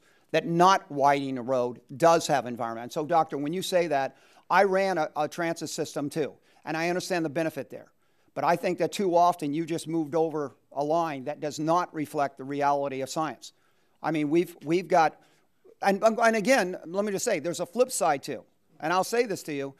We've got the Clean Water Act was brought up by the ranking member, and we've got the Scripps Institution of Oceanography and the National Academy of Science saying that for the federal government to mandate, the secondary mandate in the San Diego region would be adverse to the environment, not help the environment. And it's taken decades for people to understand that. You understand that sometimes environmental laws actually create problems rather than solve them. Would you agree with that, Doctor? That does occur sometimes, yes. Because they're not appropriately administered. I guess everything down the line here is there's an assumption that common sense and practical application, like putting the warning on the back of a bathroom door rather than required it on the back of every seat in the stadium, is the kind of thing the American people expect us to do and rightfully should do. And all I got to say is if we want the right to mandate stuff on these people, we not only have a legal, I think we have a moral obligation to make sure those regulations are based in common sense, not just good intention. And I yield back, Mr. Chairman. Thanks, gentlemen. Gentleman from Texas, Mr. Green's recognized for 5 minutes. Mr. Chairman, I don't know how to follow putting signs on the back of the bathroom door, but I think I agree with my colleague because sometimes regulations do have a benefit, and I know we hear lots of businesses regulations cost too much, and they put pressure on earnings and discourage investment and innovation. And when my colleague from California asked about a non-attainment area, I represent East Harris County. We have five refineries and 20-plus chemical plants literally in my own district, plus other ones in the neighboring area. We have refineries, chemical plants, and lots of industry, support personnel for that industry and for the oil and gas industry. Regulations are critical for our workers, for their safe, healthy, in our communities who I represent, the fence line folks too. And it's true, I don't always agree with the regulations of this administration, but I have problems with past administrations too on some of their, whether they're Republican or Democrat, on their regulations.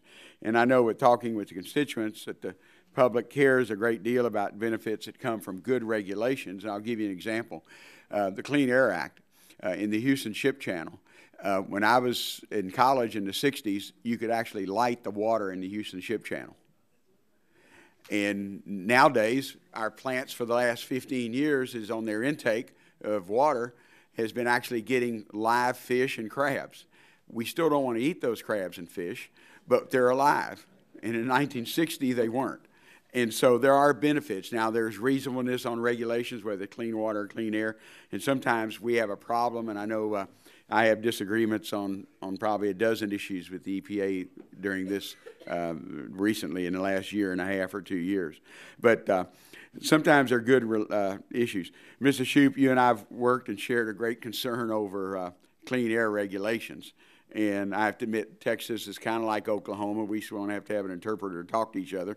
My only complaint is Oklahoma takes too many of our football players. But we've worked together on a resolution, and I value that effort that we've done, and that's typically been on a bipartisan basis on our committee. And I know how important it is to balance regulations with health and safety and our economic interests, because we would not have those 5 refineries and those 20-plus chemical plants providing our job and our tax base without some reasonableness to their oversight and the regulations. And I know we're looking at the benefits of regulation and also what the President did, and I appreciate your testimony on Executive Order 13563. But one of the benefits I know of your particular company, and it's benefited a lot of my companies, is the Affordable Care Act. I know the Affordable Care Act provided assistance to Oklahoma Gas and Electric, like it did some of my companies, with retiree benefits. So that would be an example. I know it's maybe sacrilege in this committee because we've tried to repeal it, we've tried to do everything else with it, but were there benefits that Oklahoma Gas and Electric received from the Affordable Care Act Early Retirement and Reinsurance Program?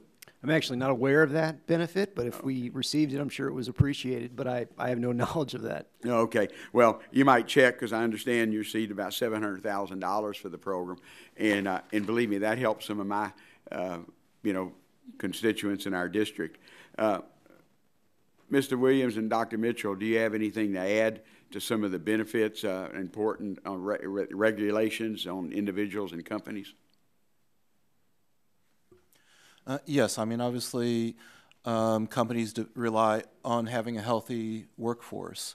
You know, if the workforce is not healthy, then it's going to be very, very costly to the companies, both in healthcare costs as well as training for new employees. And so I think that it's really important for business to maintain a healthy workforce. Mr. Williams, anything to add? Yes, I would reiterate that we have grown our business, we have hired people, we have invested capital because good business sense, market research say that that is a good thing to do.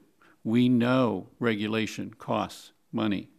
We know that there is pending regulation that may be threatening, but that does not stop the opportunity for growth and investment. The uncertainty, broad uncertainty of our economy and of our debt is the largest inhibitor and the key point that gives us cause for concern when we step back and ask ourselves the questions associated with return on investment. Ultimately, it is the business case that allows us to move forward, and it is that business case that has allowed us to continue to grow. Well, Mr. Chairman, I know I'm out of time. There's a reasonableness to regulation. I have, like I said, an area that's in heavy industrial. I love to hunt and fish. I just don't want to have to do it to support my family. I'd rather have my folks working at those plants. Gentleman's time's expired. Recognize Dr. Gingrey from Georgia for 5 minutes for questions. Mr. Chairman, I thank you. I want to address my first remarks to Mr. Williams. Mr. Williams, I have before me your written testimony, but I thought I heard you say, you correct me if I'm wrong, that you are unabashed conservative Republican, unrepentant, unrepentant, yes, conservative Republican. So yes, that I am. Does that mean you still consider yourself a conservative Republican? Absolutely. Thank you. I thought that's what I heard you say. A little surprised that the minority staff would have your name on in their Rolodex to call you as a minority witness. Can you explain that to us? I had the opportunity to testify, and we had the opportunity to talk at a prior hearing regarding TSCA reform. And my understanding is that it was on the basis of that discussion. And they liked what you had to say at that particular time. Apparently so. Apparently so, yeah.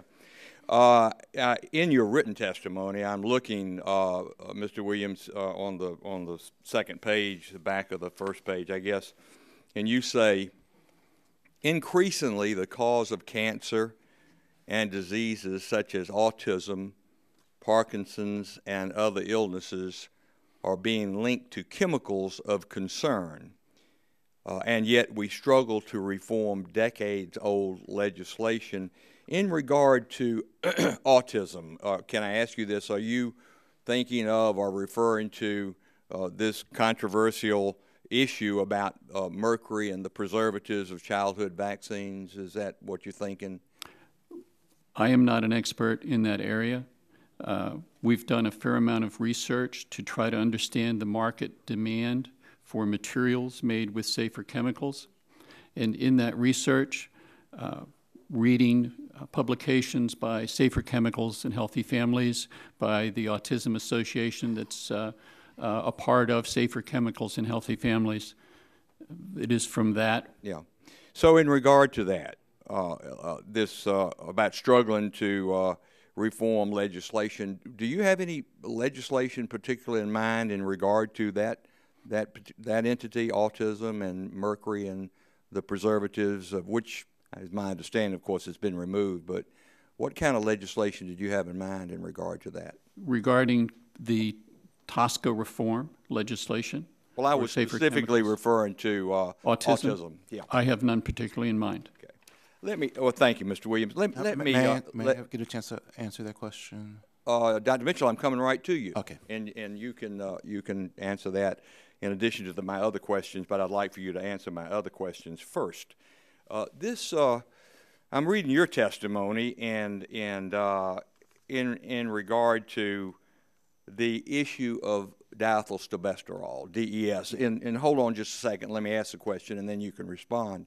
And here's what you say. I am also aware about products like diethylstilbestrol, or DES, that were not approved by the FDA and went on to cause major disabilities in other countries where it was approved for use.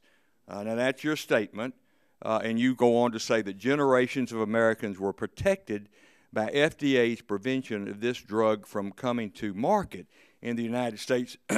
Doctor, are you aware of the fact, obviously you're not aware of the fact, that the FDA first approved DES in this country in 1941?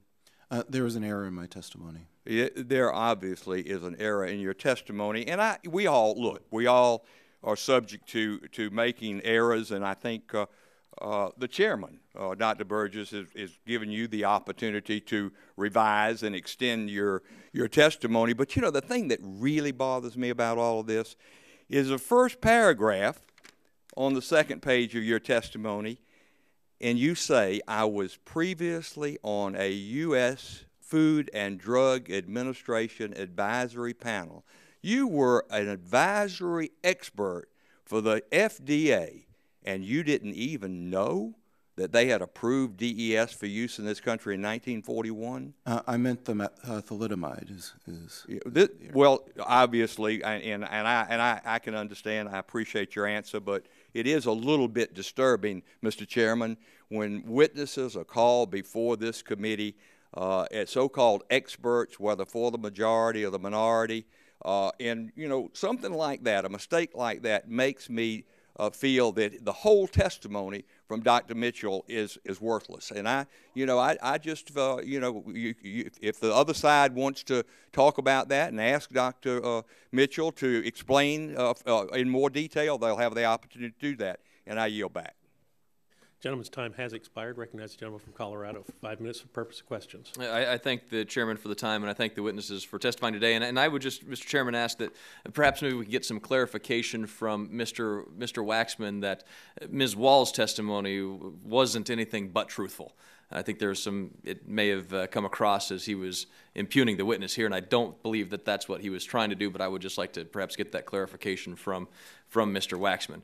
And along those same lines of questions, I've served on this committee for about a year now, a little over a year now, and have been to many hearings where the issue is one thing, the issue is jobs, as is the case here, the issue is regulations, as the issue is here, and my colleague will go a different direction than the purpose of the hearing. In fact, it's not the first time that a red herring has been used by my colleague. In fact, so many have been used that perhaps they ought to be an endangered species.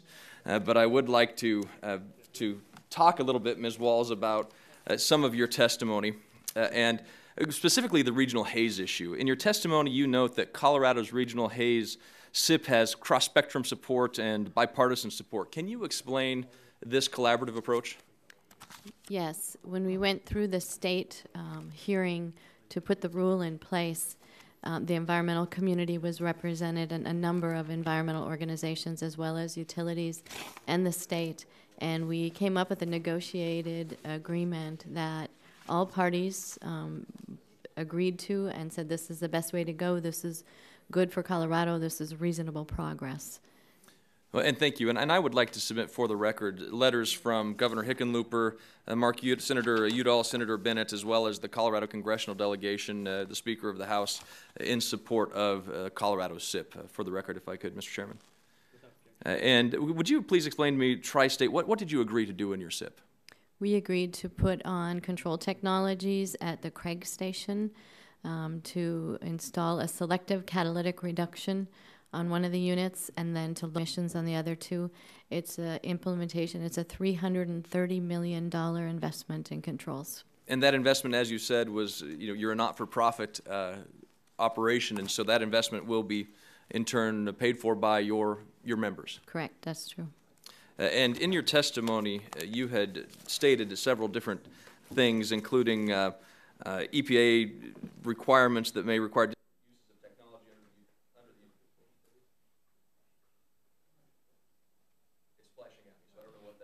There we go. Talking about the cost of various regulations, and the EPA has estimated that the benefits of the utility MAC rule is $6 million annually, and you had stated that unfortunately the cost of compliance is estimated to be $9 billion annually. Do you know roughly how much of that will be the cost that Tri-State will bear? On the utility MAC side, we are in the process of analyzing costs to existing units. We don't have those estimates completed, but again, the major impact to us is on building the new coal unit that we have an air permit for. It will stop construction of that. And that was, and again, that's the Sunflower plant that will not go forward, correct? At this point? Yes, we don't have vendors that will give us guarantees that they can meet the new standard, and without that, you don't have agencies that will give you financing to build, and then you risk building and not being able to comply from day one. And what would happen if you had to install 3 SCRs, which remove nitrogen oxide at the Tri-State Craig facility? If we are required to install 3 SCRs, which is a real concern that we have because that's what EPA's actions taking in other states, it would be about $1 billion. And $1 billion would be borne by your 44 member cooperatives? Yes, it would. Thank you. And then, Mr. Pusder, a couple of questions for you on restaurants. What kind of nutritional disclosures does the company currently provide? Well, you mentioned it in your testimony. Yeah, we disclose on large posters in the restaurants. I've got the list here. Serving size, calories, calories from fat, total fat, saturated fat, natural trans fat, artificial trans fat, cholesterol, sodium, total carbohydrates, dietary fibers, sugars, and proteins. And it's a poster that's framed and this large in the restaurant. And that's displayed in the restaurant. And as your testimony and previous questions answered, the government doesn't require you, or does the government require you to disclose this information? No, we do it in every restaurant we have in the United States. We're not required to do it. We did it when I was Carl Kircher's lawyer back in the early 90s. I mean, it's just a tradition of the company. And you're offering healthy menu selections as well? We have turkey burgers, we have skinless, whole muscle chicken sandwiches, we have salads, we have honey whole wheat buns, we have a lot of healthy products. And the government didn't mandate you to do that? Nope, we've got them, and I'm very happy if people buy them. And then you talked a little bit about healthcare and the fact that healthcare cost estimates vary so widely. How are you able to even budget for new restaurant construction? Well, you really can't. I mean, it's one of the reasons construction's gone down in the past couple of years. As a matter of fact, our franchisees are building less restaurants. This will be the first year in the history of the company, which goes back to 1941, that our franchisees outside the United States will build more restaurants than our franchisees in the United States. We'll do about 41 restaurants last year inside the United States and about 72 outside the United States. So it's become a very, very big problem. It's the one thing that franchisees always mention when I encourage them to build new restaurants, which I do regularly. And I see my time's expired. And I hope that the exportation of chicken fried steak will add favorably to the balance of trade. Recognize gentleman from Virginia, 5 minutes for questions. Ms. Wallace, let me ask you a few questions, if I might. Do you know what the regulations, you're a monopoly company, so all the price increases get passed through, I think you said earlier, to the consumer. Is that correct? I guess I wouldn't describe us as a monopoly company. Okay. We're a rural electric cooperative, and we provide energy. Our members actually own us. We're a wholesale energy provider, and they own us, and we by contract, multi-year contract, give them energy. Okay. And all these regulations that we're looking at, they're going to affect your industry that you answered questions about earlier, the various types of regulations. Do you have any idea what that cost increase is going to be? I don't. We have, again, a lot of uncertainty on looking at, are we going to have 3 SCRs or are we going to have 1 SCR? Is the coal ash rule going to get finalized in 2013? So again, it's that pancake effect of each of these rules and the added costs that they each have. If I told you that one of the providers in my area, AEP, American Electric Power, had indicated that their increased costs on some of these regulations were going to be about 10 to 15% increase, would that seem to you to be a reasonable number, keeping in mind that they are heavily dependent at this point on coal? Yeah, I think that, not knowing what their current controls are and where they have to go, the number doesn't surprise me. Do you think that your number would be somewhere in line with theirs, or are you all better positioned than AEP? We're working on those numbers, so I don't have a percent increase. I have a rural district as well with some small cities in it. We have a median household income of about $36,000 per year. Household income, not individual. My constituents are very concerned not only about our loss of coal jobs because of what's been happening with regulations in that industry also affecting your industry, but also are concerned that we've got a lot of folks on fixed incomes and a lot of folks who just don't make the kind of money that sometimes Washington bureaucrats make and think that everybody can afford those kinds of increases. Would you state that the area that you serve is more like the Washington crowd or more like my district? The area we serve is much like your district, yeah. And so if my constituents are concerned about a 10 to 15% increase in their electric rate, then you believe that perhaps your folks that you serve would also be very concerned about significant power increases. Yes, they're very concerned. And do you all have, do you just do homes, or do you also do businesses in that area, that rural area? We do rural businesses as well. And I believe that they use a lot of electricity too. They do, and it's actually growing in states like Wyoming where we have oil and gas development. And if their electric rates go up, how does that, do you know how that affects their competitiveness in the world market? It makes it more difficult for them to compete in a world market when you don't have similar costs and regulations in other countries. And so it would be fair to say, would it not, that it actually puts American manufacturers at a disadvantage when the regulations make their energy costs more than they might need to be otherwise? I would agree. American businesses are at a disadvantage because of these increasing costs. And AEP has also told me that because of reasonable regulations that we have had put on some in the past, that they have already cleaned up about 80% of their emissions. Would that be similar for your company, or have you all done even better? I would say we started off better. I mean, we're a fairly young company, so as we built our plants, we put the most advanced technology controls on them at the time. We don't have a plant that's uncontrolled. They've been controlled since day one. Okay.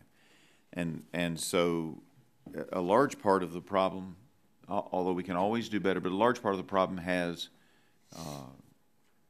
been resolved since you weren't able to catch fish out of the river that the previous gentleman stated. Wouldn't that be accurate? A large part of the problem has been resolved with emissions. Nationwide? Nationwide, yes, ma'am. I would say the standards that are in place have been believed to be protective and proven to be protective of human health and the environment. They're just going the next notch and further and without valid science in many cases. Well, and here's the concern we have. To get to that 80% in our area cost about $6 billion. To get to this additional 12% represented by some of the new regs is going to cost $6 to $8 billion. And wouldn't we be better off as a nation to have a balanced approach where we look for innovative ways to do this, but also look at ways that we don't chase businesses out of the country and don't impact the working poor and those living on fixed incomes who are retired and living on Social Security? Would you agree with that? I agree with that. I thank you. My time is up. I yield back. Time's expired. Mr. Scalise is recognized for 5 minutes. Thank you, Mr. Chairman. I appreciate you holding this hearing. I know one of our colleagues on the Democratic side called it a waste of time to have this hearing. Frankly, I think we need to have more of these hearings. And, you know, I think it's important when you get small business owners to take some of their time away, which is hard for you all to do because you're running small businesses, to come up here to Congress and share with us the concerns that you have and the things that are happening here that prevent you from creating jobs.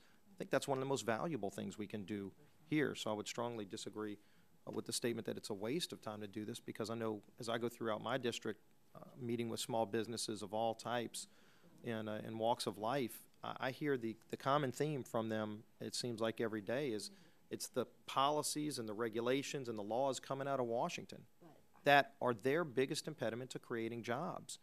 And so we ought to be not only having hearings, but also passing legislation as we have in the House passed over 30 bills to remove some of these regulations that you've been sharing with us.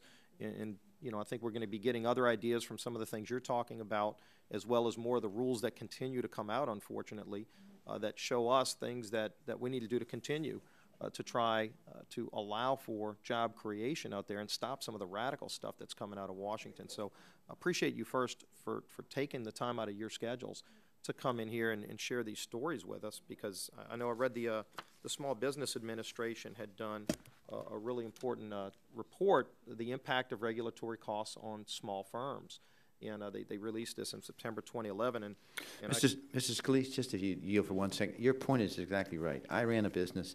I barely had time to come to something like that. The fact that these folks would take from their business to come here to do this is remarkable, and it's a tribute to them. They want to do it. I mean, if your business collapsed 30%, you don't really have the time, but Mr. Luoto is coming here. So I think it's an excellent point. Thank you. No, I appreciate that, Mr. Chairman, because it really is a sacrifice. But again, it gives us the real on the ground knowledge to know. You know, we read these rules and laws and we fight a lot of them up here, and some people think it's just, you know, because one party wants to fight another party. We're fighting for the livelihoods of our small businesses back home, and so it's valuable for us for you to share these stories, because it reiterates to us how important it is that we continue to try to do this. But in the SBA report, they actually highlighted and went and kind of surveyed and came up with true costs, the true costs of regulations on our small businesses, and they broke it down per family. And the estimate by the Small Business Administration is that the regulations and the rules coming out of Washington cost the average American family $15,586. That's a dramatic cost of all of these regulations, and as many of you describe, don't even really improve people's health. I know, Mr. Putzer, you talked about these regulations coming out of FDA. They make you put these things on your board that don't have anything to do with improving health, and you're doing it on your own anyway. And you know, I want to follow up with you, because I've talked to a small business owner who actually owns franchises like you know, like you discussed, and he said he owns a couple of McDonald's franchises. And you know, unlike what some people think, these are small businesses. This isn't a large national corporation. The person who owns a few franchises is running those small businesses separately than the major corporation, and they're providing health care to their employees. He said for the first time in his business experience, over 40 years he's been in business, first time he's ever had to lay anybody off was just last year, and it was because of the president's health care law. That the cost of complying just with that law, and there are a whole slew of others, but just the cost of complying with the president's health care law, for the first time ever in 40 years of running a small business, forced him to lay people off. And you've talked about some of that too. If you can expand on how your experience and how many different franchisees do you have? How many people own those small businesses that We run? have about 200 franchise entities between Carl's Jr. and Hardee's. Some of the restaurants make very good money, some of them in the middle. Some of them are marginally profitable.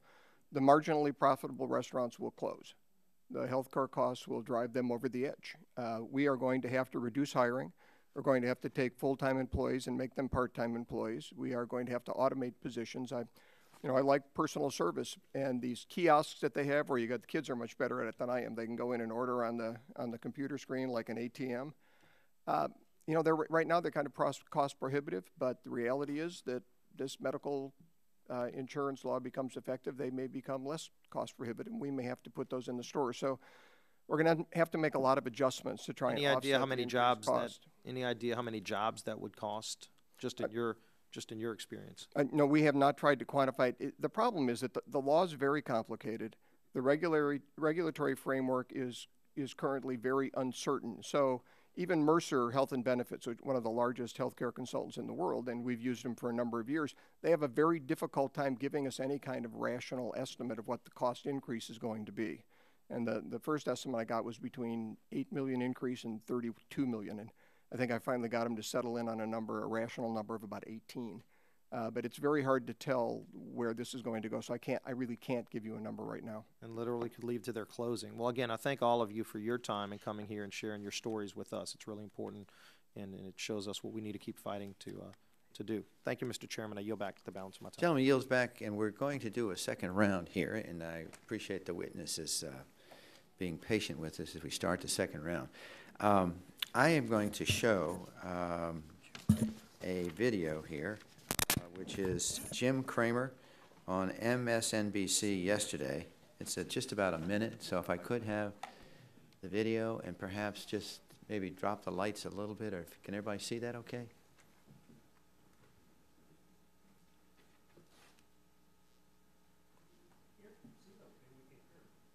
Yeah, okay, we can see it, just can we make sure we hear it? That's our former colleague.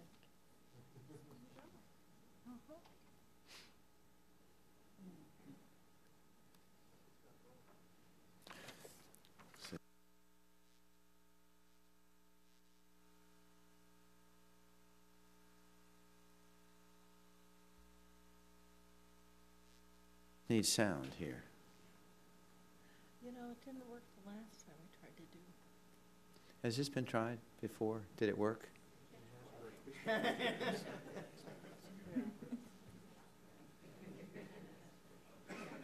I'm always amazed how these things don't work, because it's so easy to get them to work. It's not like it's difficult. We'll give another 15 seconds here, and then we'll just go on.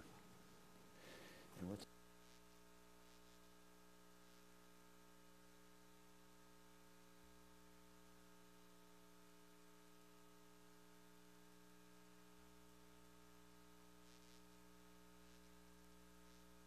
No, I think we're okay. We'll give you another chance. Well, I think the video, if we had run it, would actually show Mr. Cramer going through the litany of the problems with Obamacare and the cost it would incur. And I'll start with my questions here and go to Hutzner. You had mentioned earlier about you had brought Mercer in and some of their conclusions based upon the funds are going to needed required to pay the additional costs and the effects on labor and so forth. What do you hear from your franchisees with regard to the rising health care costs attributed to the Affordable Health Care Act and the impact of the expansion on their businesses, the people that are trying to make the bottom line? I've had franchisees come and tell me, one, that they are afraid to grow. They're afraid to build restaurants. And it's not, I mean, it also goes, it's PPACA, it's the problems that ethanol is creating with respect to food costs. It's NLRB, EPA. I mean, there's a lot of things that have them nervous, but a major concern is always the Patient Protection and Affordable Care Act. And some of them are now trying to get out of the business because they would just like to get their cash and move on and not continue to grow. So in addition to not growing, they're even scared to invest additional capital right now because of the uncertainty of what it would mean to them. Absolutely. That's fair to say? And it'd be fair to say in the long run, these rising health costs are going to impact CKE. And does this mean you'll have less full-time and more part-time? I mean, when I ran a restaurant, if something like this happened to me, I would say, oh gosh, I'll try and go where I can pay in situations so at least I'm not forced to the regulations. Well, it's really axiomatic in business that if a cost goes up, you try and decrease your use of right. income. In this case, it would be labor. And what a lot of people are talking about is if you have 3 40-hour-a-week employees, they work 120 hours. If you have 4 30-hour-a-week employees, they work 120 hours. So there is a lot of talk about reducing labor forces, and this isn't just CKE, this is in retail, restaurants and retail general, about reducing the full-time workforce to a part-time workforce so you don't have to, then you avoid the coverage. The problem is that you lose productivity. So that if everybody goes and takes their full-time employees who have loyalty to the company and know how to do the job, are more consistent workers, if we lose productivity in our workforce, then we lose productivity as a nation. So there are offsetting costs and benefits on both sides, but it's a very difficult problem. We're working very diligently to try and solve it. When you do a projection on this, did Mercer come up like a timeline, a projection of costs, 2012, 2014, on 12, 13, 14? Our big concern is 2014, which is when things become implemented, and they have not given us a projection. Actually, it's hard for them to give us a projection for 2014 because no one knows. We really just don't know. I mean, this is why constantly hammering on them to come up with more specific guidance, and it's very hard to get. It's just if businesses invest when they believe they can make a profit. You usually look at a 5-year plan. You'd like a 20% return of your money so that in 5 years you get your money back. If you don't know what your health care costs are, you don't know what your energy costs are, you don't know what your labor costs are, you don't know where your taxes are going, it's very hard to come up with a rational business plan and build and grow. And so Democrat, Republican, liberal, conservative, House, Senate, I don't care. This is a real problem in America. Businesses don't know whether or not they can make a profit, and therefore they're not growing. You know, I think you mentioned this earlier, but did Mercer actually say that you would have to cut your labor force? Did they go that far? Well, one of the options is to reduce full-time labor. Full-time. So that was a strong recommendation from Mercer to cut full-time labor. That's one of the alternatives that they're analyzing. Again, they gave me an example of a company that went to part-time labor, got a $5 million benefit in benefits costs, but lost $30 million in productivity. Yeah. So it's a balance. I can't say they've strongly recommended it. It's one of the elements, and it's a balance that we're currently working on. On the whole, your testimony states that the Obamacare is going to apply to all these franchisees, and yet a lot of these people are not aware. I mean, you have Mercer, but a franchisee doesn't. Do they have benefit of the Mercer study, or do they have to do their own? No, they will have to analyze their own costs because obviously we've got 21,000 employees and about 900 restaurants. The next largest franchisee has about 300, and most of them have 1 or 2. So the way the law impacts restaurants is very, very different. So each of these franchisees has to do what you're doing with your major consultant. Do you have any recommendations for them as a result of the Mercer consultant to you?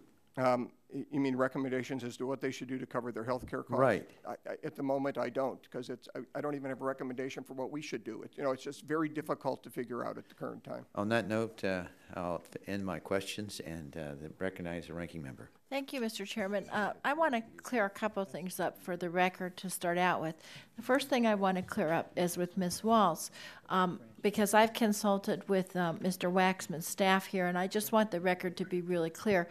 It was not Mr. Waxman's intention to in any way disparage you personally. He was trying to explore the relationship between this consultant and Tri-State. And I just wanted to clarify that because one of my colleagues had made that insinuation. And Dr. Mitchell, I wanted to ask you, with the exception of the one typo which you are going to correct in your testimony, you're under oath. You realize that this committee takes all of its testimony under oath, correct? Yes, I understand. And that mistake in your testimony, that was just simply a mistake. It wasn't intentional, correct? That's correct. I didn't have very much advance notice. Sure. And is the rest of your testimony, to the best of your knowledge and ability, correct? Yes, it is. Thank you. Now, Dr. Mitchell, I want to ask you a question about nutritional labeling, particularly at these fast food restaurants. I know that you're the head of the National Medical Association, which is African American physicians, I believe. Is that right? No, I co-chair the Environmental Health Task Force. You co-chair the environmental. So I know because I'm the co-chair of the Congressional Diabetes Caucus, which is a bipartisan group. Most members of this committee belong to it. Childhood obesity is one of the most leading concerns in general, but in particular among communities of color. Has your medical association found that to be correct?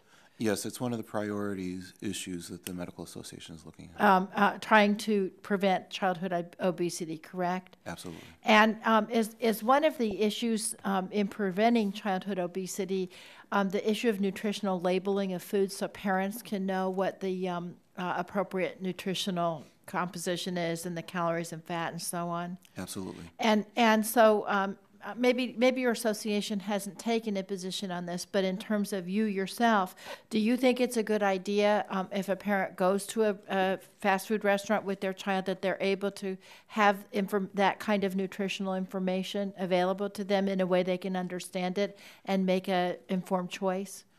Yes, Okay. That is important. Now, Mr. Puster, I assume that's also important to Carl's because that's why you folks have been posting this nutritional information for a long time. Is that right? Yeah, I would even add that if you go online on our website, you can actually make a meal for your children. Right. And it will tell you all of the caloric. Right. So it's now, we're very aggressive in this area. Right, and I appreciate that. I was telling the chairman the first time they had these labeling requirements in New York. New York was one of the first states that did it.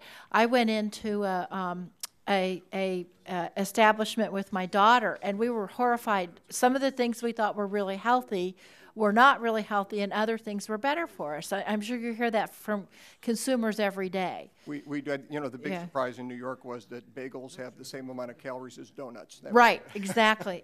Salads can have more calories than sandwiches.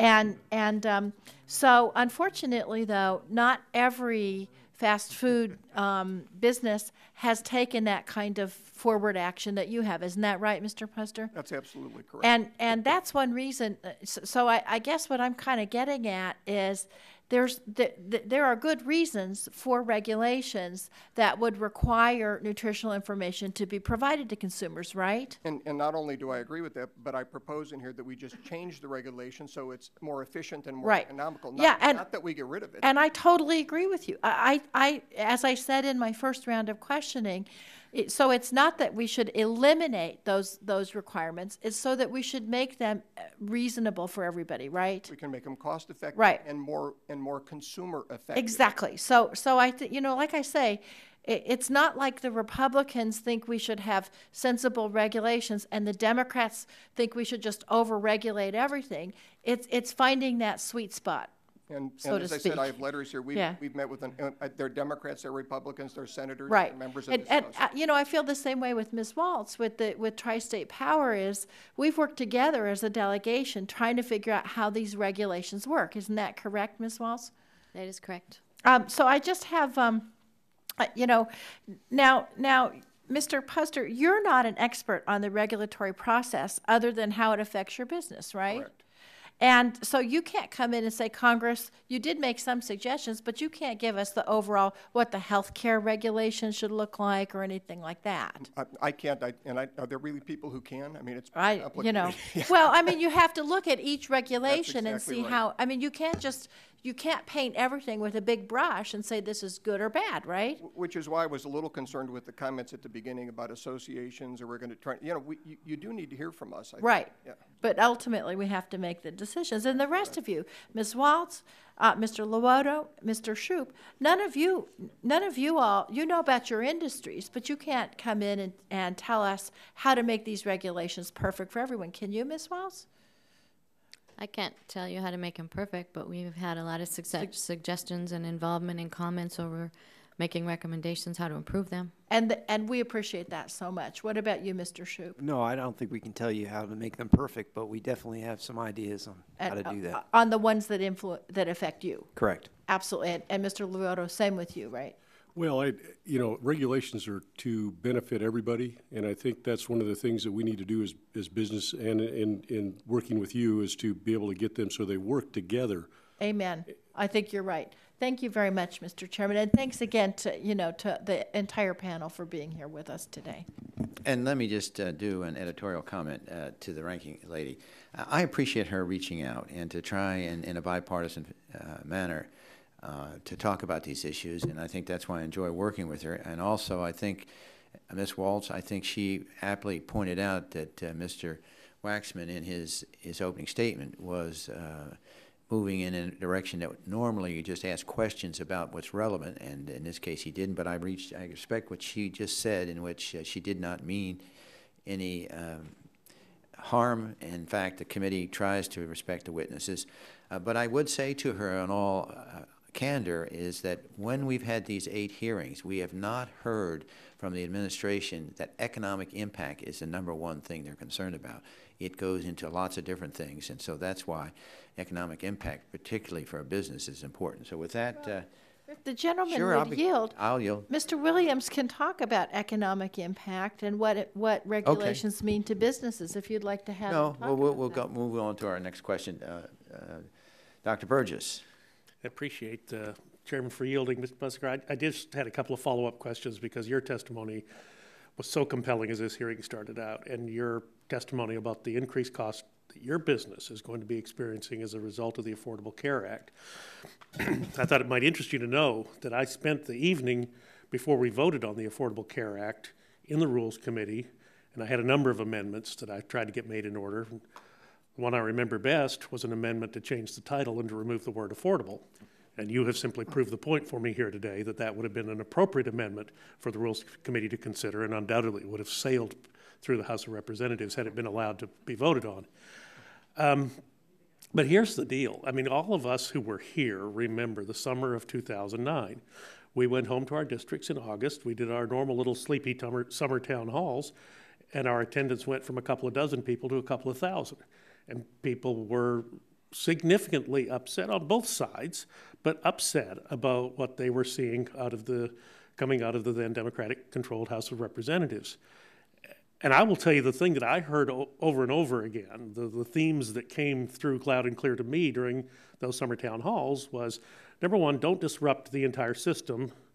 If you're going to fix some things that need fixing, then fix them, but don't change everything for arguably 60 to 65% of the population that is satisfied with how their medical care is administered.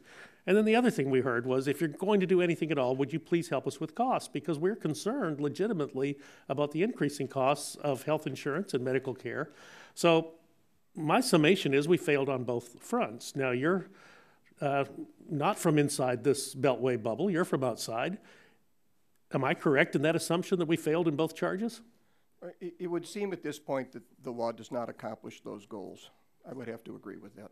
Well, I don't know now what we're up to on the total number of waivers, but it would just seem to me that a law that has required northward of 1,500 waivers in order to be successful is by definition not a successful piece of legislation. Yeah, and if absent those waivers, a lot of people would not have health insurance. That's correct. Now, on the cost side, the efforts at cost containment, really were non-existent. I mean, if you really wanted to put people in charge of the cost of health care, I mean, I have a health savings account. I've had one for 20 years. That is a reason. The reason I reference the cheaper inhalers is because I'm so tight. I don't like to pay for those expensive inhalers because I pay for everything is out of pocket when it comes to my prescriptions because I have such a high deductible. When I go to the pharmacist and they say paper or plastic, they're referring to folding money or a credit card. So it is important, and you keep people involved in the cost of their care. One of the big problems we have in healthcare in America right now is that no one knows what their care actually costs, and most people don't care because we've anesthetized them over the years with either third-party insurance or, in the case of Medicare and Medicaid and S-CHIP, government-run insurance. But the ranking member suggested that it was the cost of the uninsured going to the emergency rooms that were a cost driver. Number one, we haven't fixed that problem, so if that is a cost driver, if anything, we've made it worse. But on the other hand, is that really the cost driver? And is it the cross-subsidization that your private insurance has to provide the federal government because the federal government with Medicare and Medicaid does not pay the cost of rendering the service? Is that the cost driver rather than people showing up to the emergency rooms? There are a lot of alternative options with respect to fixing the healthcare system and to stop the dynamic cost increases that were taking place before the PPACA and since. I think I said in my original remarks, I'm not a healthcare law expert. All I can tell you is that the way that it's been done this way will have a devastating impact on the ability of the private sector to create jobs because it allocates those costs, which are now spread. They're too high, but they're spread across a broad base of taxpayers. When you allocate all those costs to the private sector, the businesses that you're looking to create jobs, you inhibit, if you do not eliminate our ability to create jobs. You at least reduce it because benefits, and I know a lot of people think the PPACA has benefits. I'm not here to argue about that, but benefits have costs, and the cost of this bill will be the ability of the private sector to create jobs. I so appreciate you saying that. I get so frustrated when I hear the administration say that this is going to be free and that's going to be free. You and I know when anything has healthcare stamped on its side, it is never free. Someone is paying a price somewhere. Thank the chairman for the recognition. I'll yield back my time. I thank the gentleman. Mr. Gardner from Colorado is recognized for 5 minutes. Thank you, Mr. Chairman. And I also want to thank Ranking Member DeGette for clarifying for me the statements made by Mr. Waxman. And just wanted to read a statement, or excuse me, an article, a little bit of an article from a December article in the Denver Post. It was December 30, 2011, and the title of it is Economic Certainty Being Sought by Small Businesses in Colorado. And it was a survey of the Colorado-Wyoming members of the National Federation of Independent Businesses, 7,500 members, and their number one concern is economic certainty. And here's the quote from the leader of the NFIB in Colorado, Wyoming is, their message is leave us alone. We know best. If you want to create jobs, create economic certainty. We also heard during one of the opening statements a member of this committee who said that this hearing is perhaps nothing more than an airing of pet peeves. That this is pet peeves, a issue that affects just these people and they're airing their grievances. And so I guess I'd start with that. And I'll start with Mr. Puzder. Do the issues that you've addressed today, are these just your concern alone, only affecting the businesses that you deal with? No, the issues that I raise would either affect the entire quick service restaurant industry or retail, I would say, in general, if not manufacturing as well in some instances. And that's not just a couple hundred people. That's not just a couple thousand people. How many people would that affect? Well, we're the 5th largest, I believe, chain in the country, and we have 70,000 employees. So you can take it from there. Ms. Walls, the same with you. I mean, are these issues that we talked about today, are they only affecting tri-state, or are they affecting others around the country? They're affecting all utilities across the entire country. And you mentioned you had 750 people that work between the coal operation in Craig and the power plant in Craig. Those operations would be affected as well, as would similar operations around the country. That's correct. Mr. Shoup, the same question for you. Yeah, when we incur $1 billion of costs, those costs are going to go to our customers. We have 790,000 customers that are going to see an increase. In my written statement, I estimated that it would lead to a 23% increase for those residential customers. And then on top of that, increases for industrial and small business customers. And when we have, like last summer, 50 days of over 100-degree weather, it's going to raise people's bills significantly. Mr. Lovato? Yeah, the exclusion of the silvicultural rule for loggers in the United States, there's 48,000 loggers right now. Currently it was almost 70,000. It's shrunk down. Obviously, it's having a huge effect, and the uncertainty that we're facing is going to make it even worse. We've got to buy equipment. We face uncertainty in that. So obviously, it's having a huge effect on what our industry is doing, and it'll have a huge effect on America when it comes back to getting the housing industry going and everything else, because the wood will not be available. And I think that the 4 businesses here that have talked about that, I mean, really highlight the concern that I have throughout this country and the effect and impact that regulatory uncertainty, regulations have. Looking at a report, this report's dated December 16th of 2011, from the Small Business Administration, the cost of federal regulations, $1.75 trillion. The cost of regulatory burdens from new rules proposed or enacted for 2011, over $90 billion. Major regulations proposed or enacted in 2011, as defined in the Executive Order 12866, 750. The number of rules repealed in 2011, 1. And it was a spilled milk rule that the President spoke about at the State of the Union address. Mr. Puzder, in your experience, have you seen a regulation or rule repealed? Like I said, we have that 11-page document with 57 categories, and it just gets longer. It doesn't get shorter. Ms. Waltz? We've seen no reduction, just significant increase in the number of rules. Mr. Shoup? I do not recall any. Mr. Lovato? I don't see any. I think it's getting bigger. And so I think that's the challenge we face. And as the members of the Colorado small businesses in Colorado and Wyoming, 7,500 people have said economic certainty is the issue that they are concerned about and the cost that will incur to them. Ms. Waltz, in our remaining time, just a couple of questions for you. We talked about the sunflower plant. It's the regulatory environment that is currently preventing that plant from going forward, correct? I think the utility MAC rule, yes, we referred to the fact that the standards are well below what vendors can design to. What they can actually design technologically available. Yes. Does that threaten the Colorado economy? Does that threaten the businesses that the cooperatives work with? Yeah, it threatens our ability to provide reliable and affordable energy to our entire service territory and Colorado's economy, yes. Yeah, and then going back to the SIP issue, if the EPA does not approve the Regional Haze State Implementation Plan that we've worked with bipartisan support in Colorado, will that potentially hurt jobs in Colorado and the Colorado economy? It will. It essentially, each time we have a new rule that is layered on top of all the others, the existence of the coal industry and our coal plants is threatened with each one. Thank you. Yield back.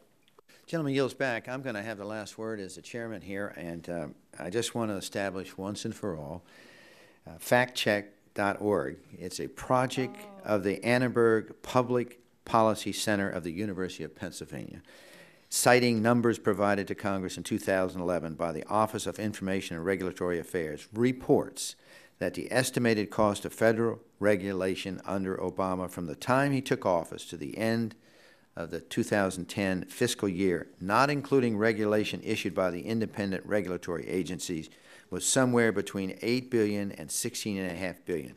During the same initial stretch under President Bush, the estimated cost of new regulation was between $1.3 billion and $3.4 billion. And all figures are adjusted for inflation. Now, I have one slide to conclude. Just this year, we're talking about regulations for 2012. We have, from this, we can see that since the President's executive order, economically significant rules repealed this year are none. We have cost of regulation going up, nothing's been repealed, and hours of annual paperwork is increasing. So the conclusion, at least from this standpoint, from this chairman, is regulations are going up, nothing's being repealed, and I think our witnesses today, I think all of them from coming, Chairman, I think I'm that's... sorry to interrupt, but where did you get the information in that slide? We'd be glad to furnish you. I think it came from Center for a Republican Conference. Okay, well, I reserve. Well, you right certainly to can put in object the on record. whether it should be put in the record. Well, I think we'll offer you to offer anything you want to change, but that's it. And this committee is adjourned. Oh, let me just say, in conclusion, I'd like to thank all the witnesses, but also if any member wants to put into the record, they have 10 business days, including you, Mr. Gett, to submit questions for the record, and I ask the witness to agree to respond promptly to the questions. Thank you.